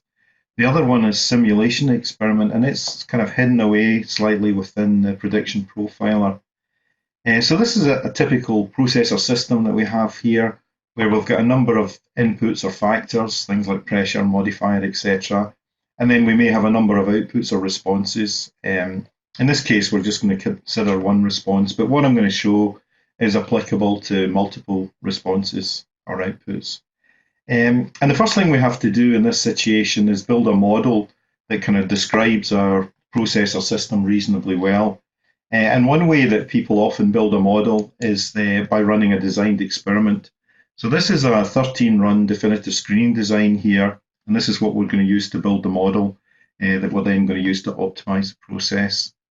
And you can see that the definitive screening design is a 3-level design. We've got kind of low, medium, and high settings for each of the 5 factors here.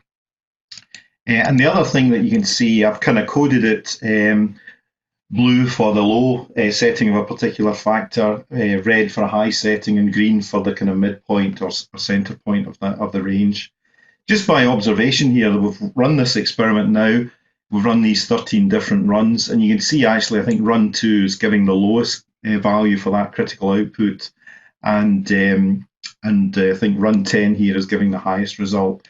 And in this case, this is like a yield for a process, so we want to try and maximize that. But it could be something else like an impurity level that we're trying to minimize, or maybe some other kind of critical characteristic where we have to hit a target value within a narrow range.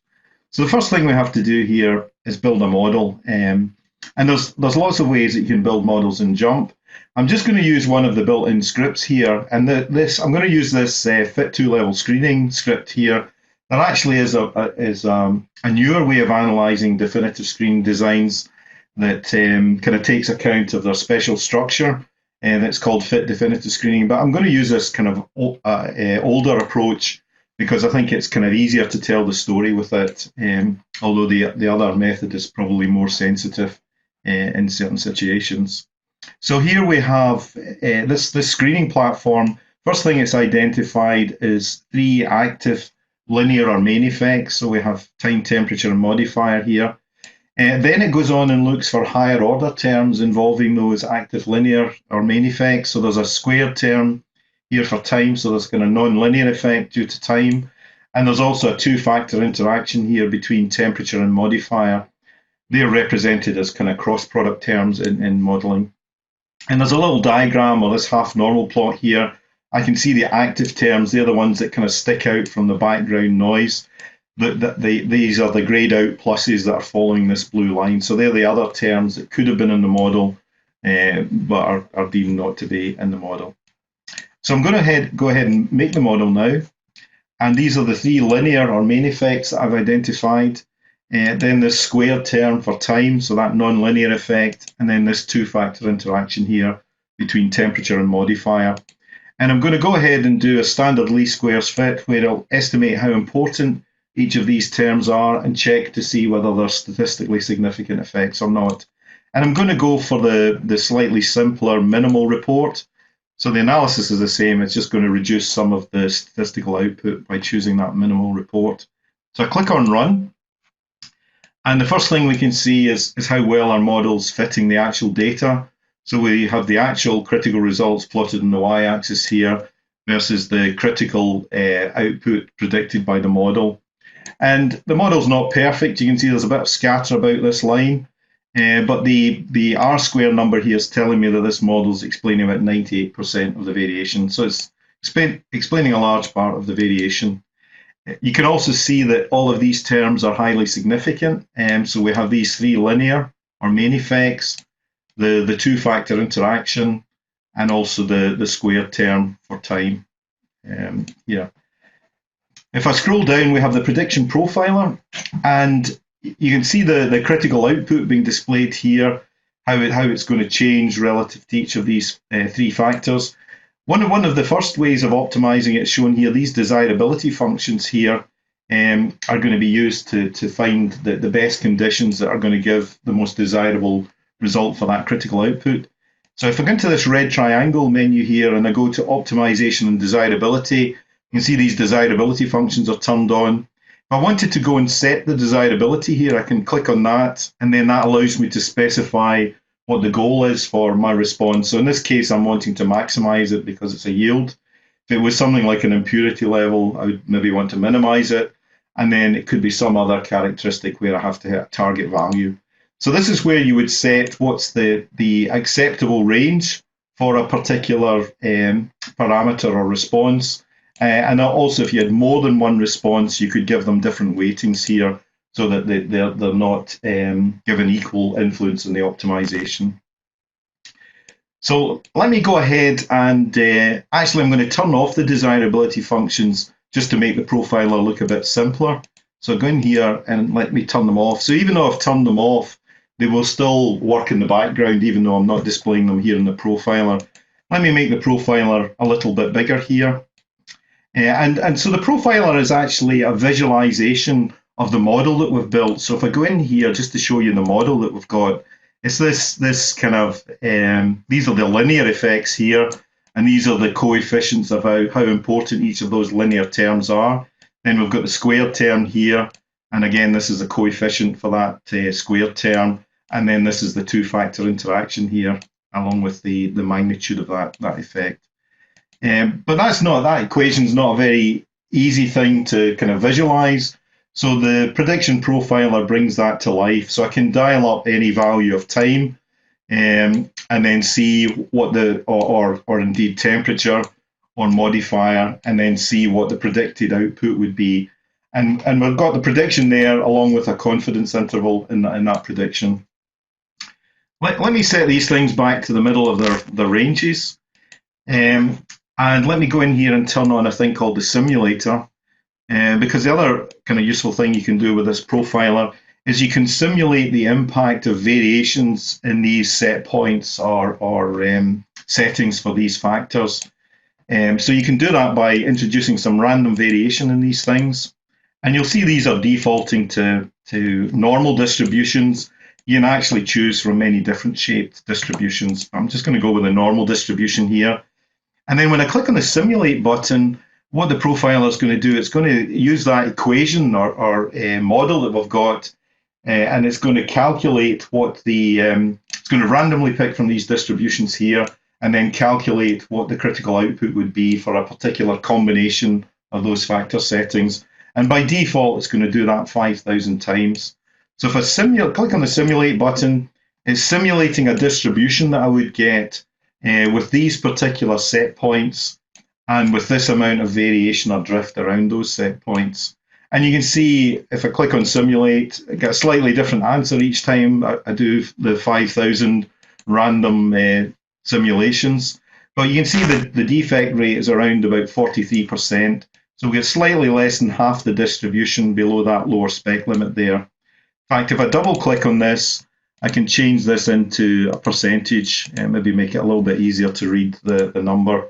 So we've got about 43% failure rate with these particular settings and with this amount of variation around those settings. So that could be a day-to-day drift or a degree of control that we have actually over those particular set points. Actually, the situation is slightly worse than that. If I add in the unexplained variation that the model doesn't account for, there was about 2% of the variation that the model wasn't really explaining. And if I simulate now, you can see actually this number's got slightly worse. It's increased slightly here.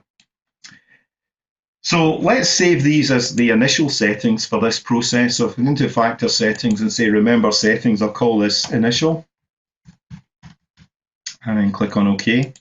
And that gives me a kind of radio button here so that I can return to those settings quickly if I want to.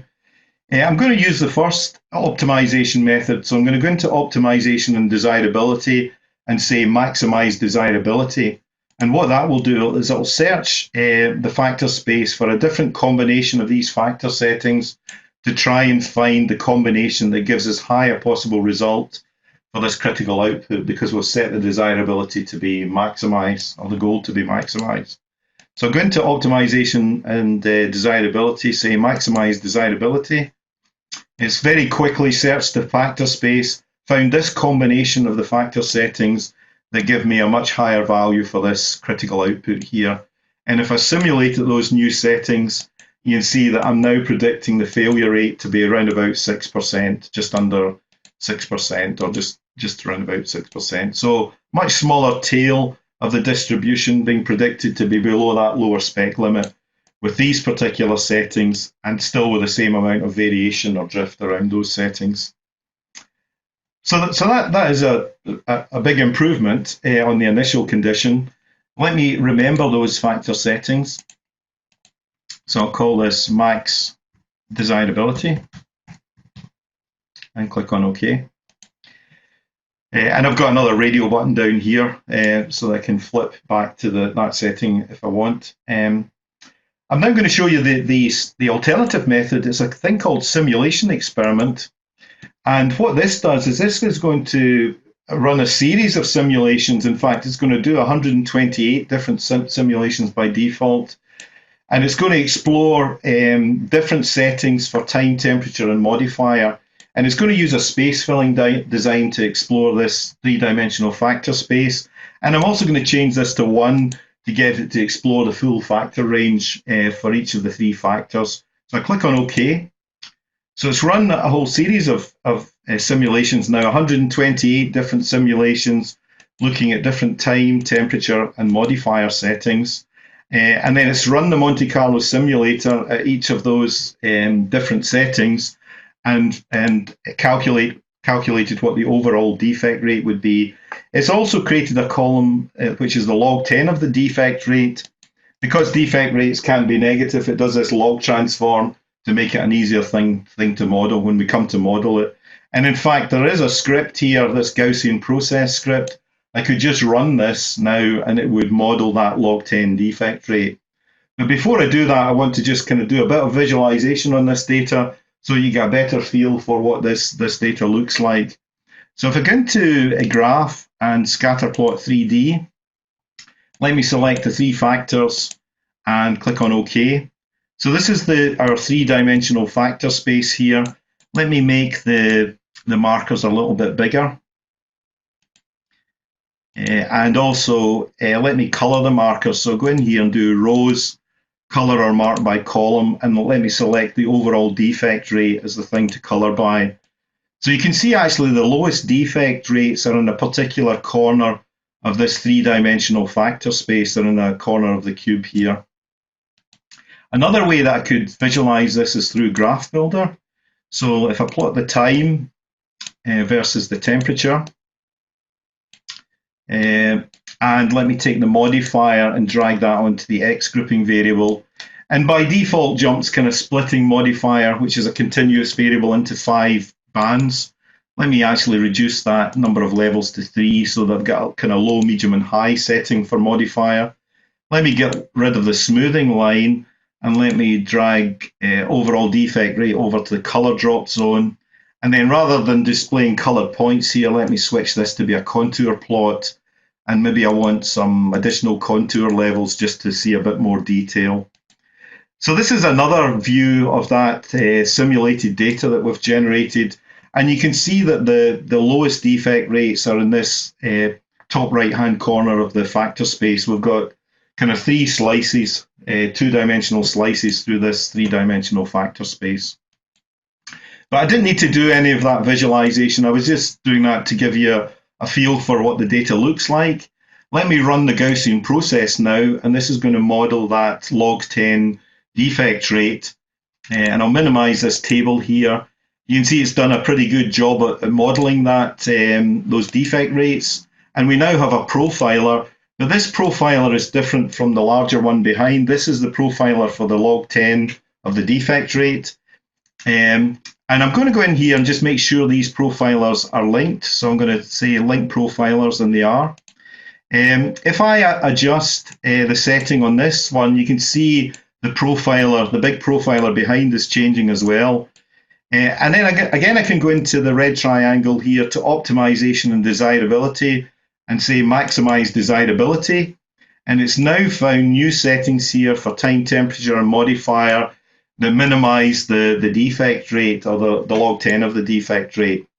And because the profilers are linked, this profiler behind is changed to those same settings. So if I simulate these new settings, you can see that they give a much lower defect rate. There's a much smaller tail below that lower spec limit. And let me go and remember those factor settings.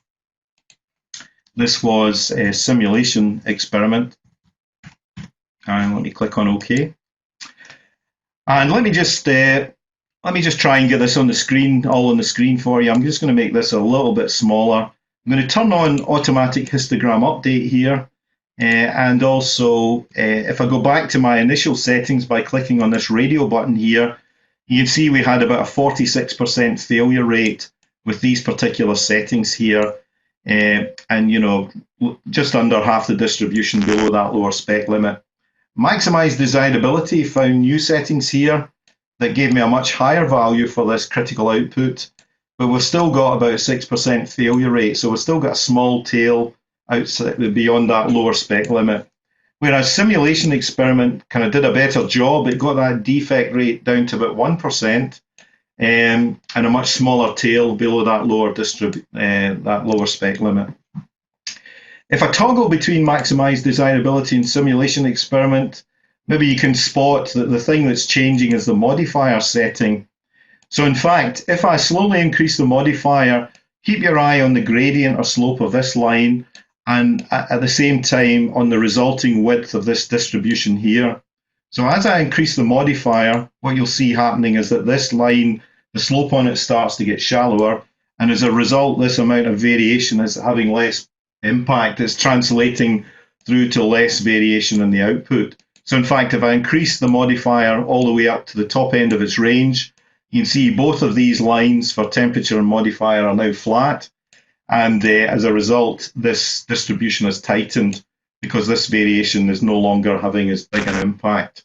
So really, we've exploited the two-factor interaction between temperature and modifier to find a more robust place to operate this process. Got a little graphic that kind of summarizes the difference between maximized desirability and simulation experiment.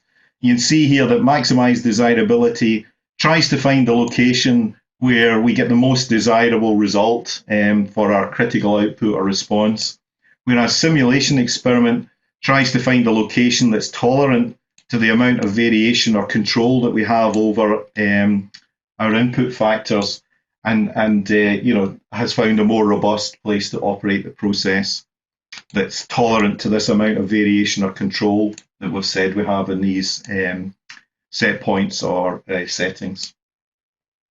So hopefully you can see that this could be useful. It doesn't always give the same answers as maximized desirability, so it's a good technique to be aware of when you're trying to optimize a process.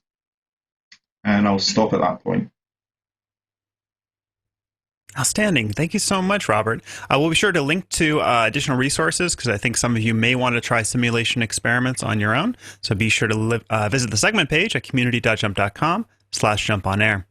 Our final segment of the day is Pete and Mary back to give us another tip of the day, acting out a real-life scenario where a jump tip is the answer to the problem.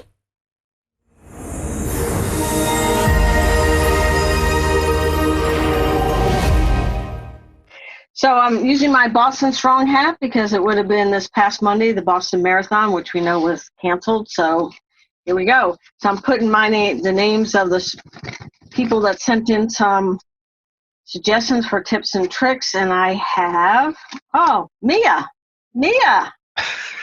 Whoa, all right. So Mia Stevens is the Jump product manager and author and head developer of the STIPs. And hers is organizing a messy data table with groups. All right. So I'm not sure what she means, Pete. Do you have an idea?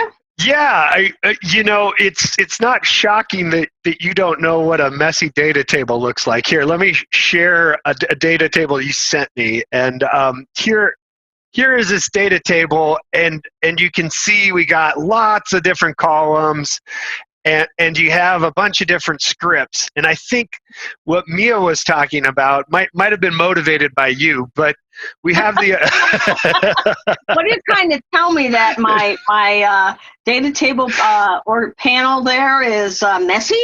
Yeah, well, in this particular case, there's, say, 25 columns, and maybe that's not that big of a deal, but wouldn't it be nicer if we could just say, group all of these together? So I'm going to highlight these 8 columns, right click and go to group, and I'm going to just call these categorical, or fact. I can name it whatever I want to, so factors, nominal, I can spell, and then you got these other ones here. We can put these as all continuous. So I'm going to group these and name them factors continuous. You have the same spelling problem I do. So that helps clean that up. So now if I'm going to be doing an analysis and making models with these, I can put them all in at once, select them all at once, much easier. And one of the cool things, I can also do that with scripts here. I can right click group and say, analysis, however I want to name these. So actually, so you could build a little workflow out and go visualization, analysis model, analysis predict, analysis output. Yes, absolutely. And I've got another one for you, Mary. If you're ever sending data to someone and you don't want them to change it, if people like to go through and maybe mess with the numbers, if you're sending it to a vendor and you don't want them to have the ability to change that, I can go under this red triangle and say lock data table. And it has a little lock. Yeah, now I can't change these. I'm typing on here and it's not letting me change it. So now it's all locked. So that's a great way to sort of secure your data, make sure that people aren't tweaking it. Now, Pete, I have one other additional question. We have a lot of stuff. We have these pred dissolution, bootstrap, and all that. Can we group the three of those together and call them output or something? Yeah. So I can group those together, call these models. And if I don't want to see them in the data table, I can also select all of these and I can hide them. Yep. And I can exclude them. But now you see, as I hid them, they're still there, but they're not showing up. So yes. Because sometimes, you go through and model things, you get all these formulas, and, I do have a tendency towards messy data tables, but... That's shocking news. And now it's locked, and people can't change that. Yeah, absolutely. All right. Well, thanks, Pete, and thanks, Mia, for sending and organizing a messy data table with groups. Yes, this has been your Jump On Air tip of the day. Outstanding. Thanks so much, Pete and Mary. Be sure to submit your tips too at community.jump.com/jumponair. And that's where you can interact with all of our guests. Make sure to follow us on all our social media channels. We share a lot and we share often. Do check out the program guide for our Monday episode. We have a very special Monday episode I hope you'll enjoy because it is May 4th, so May the 4th be with you. We will actually have a very special space-themed episode. We're going to have an author on, Richard Wiseman, to talk about his book, Moonshot. We'll have an astrophysicist to tell us about how to find an actual Tatooine.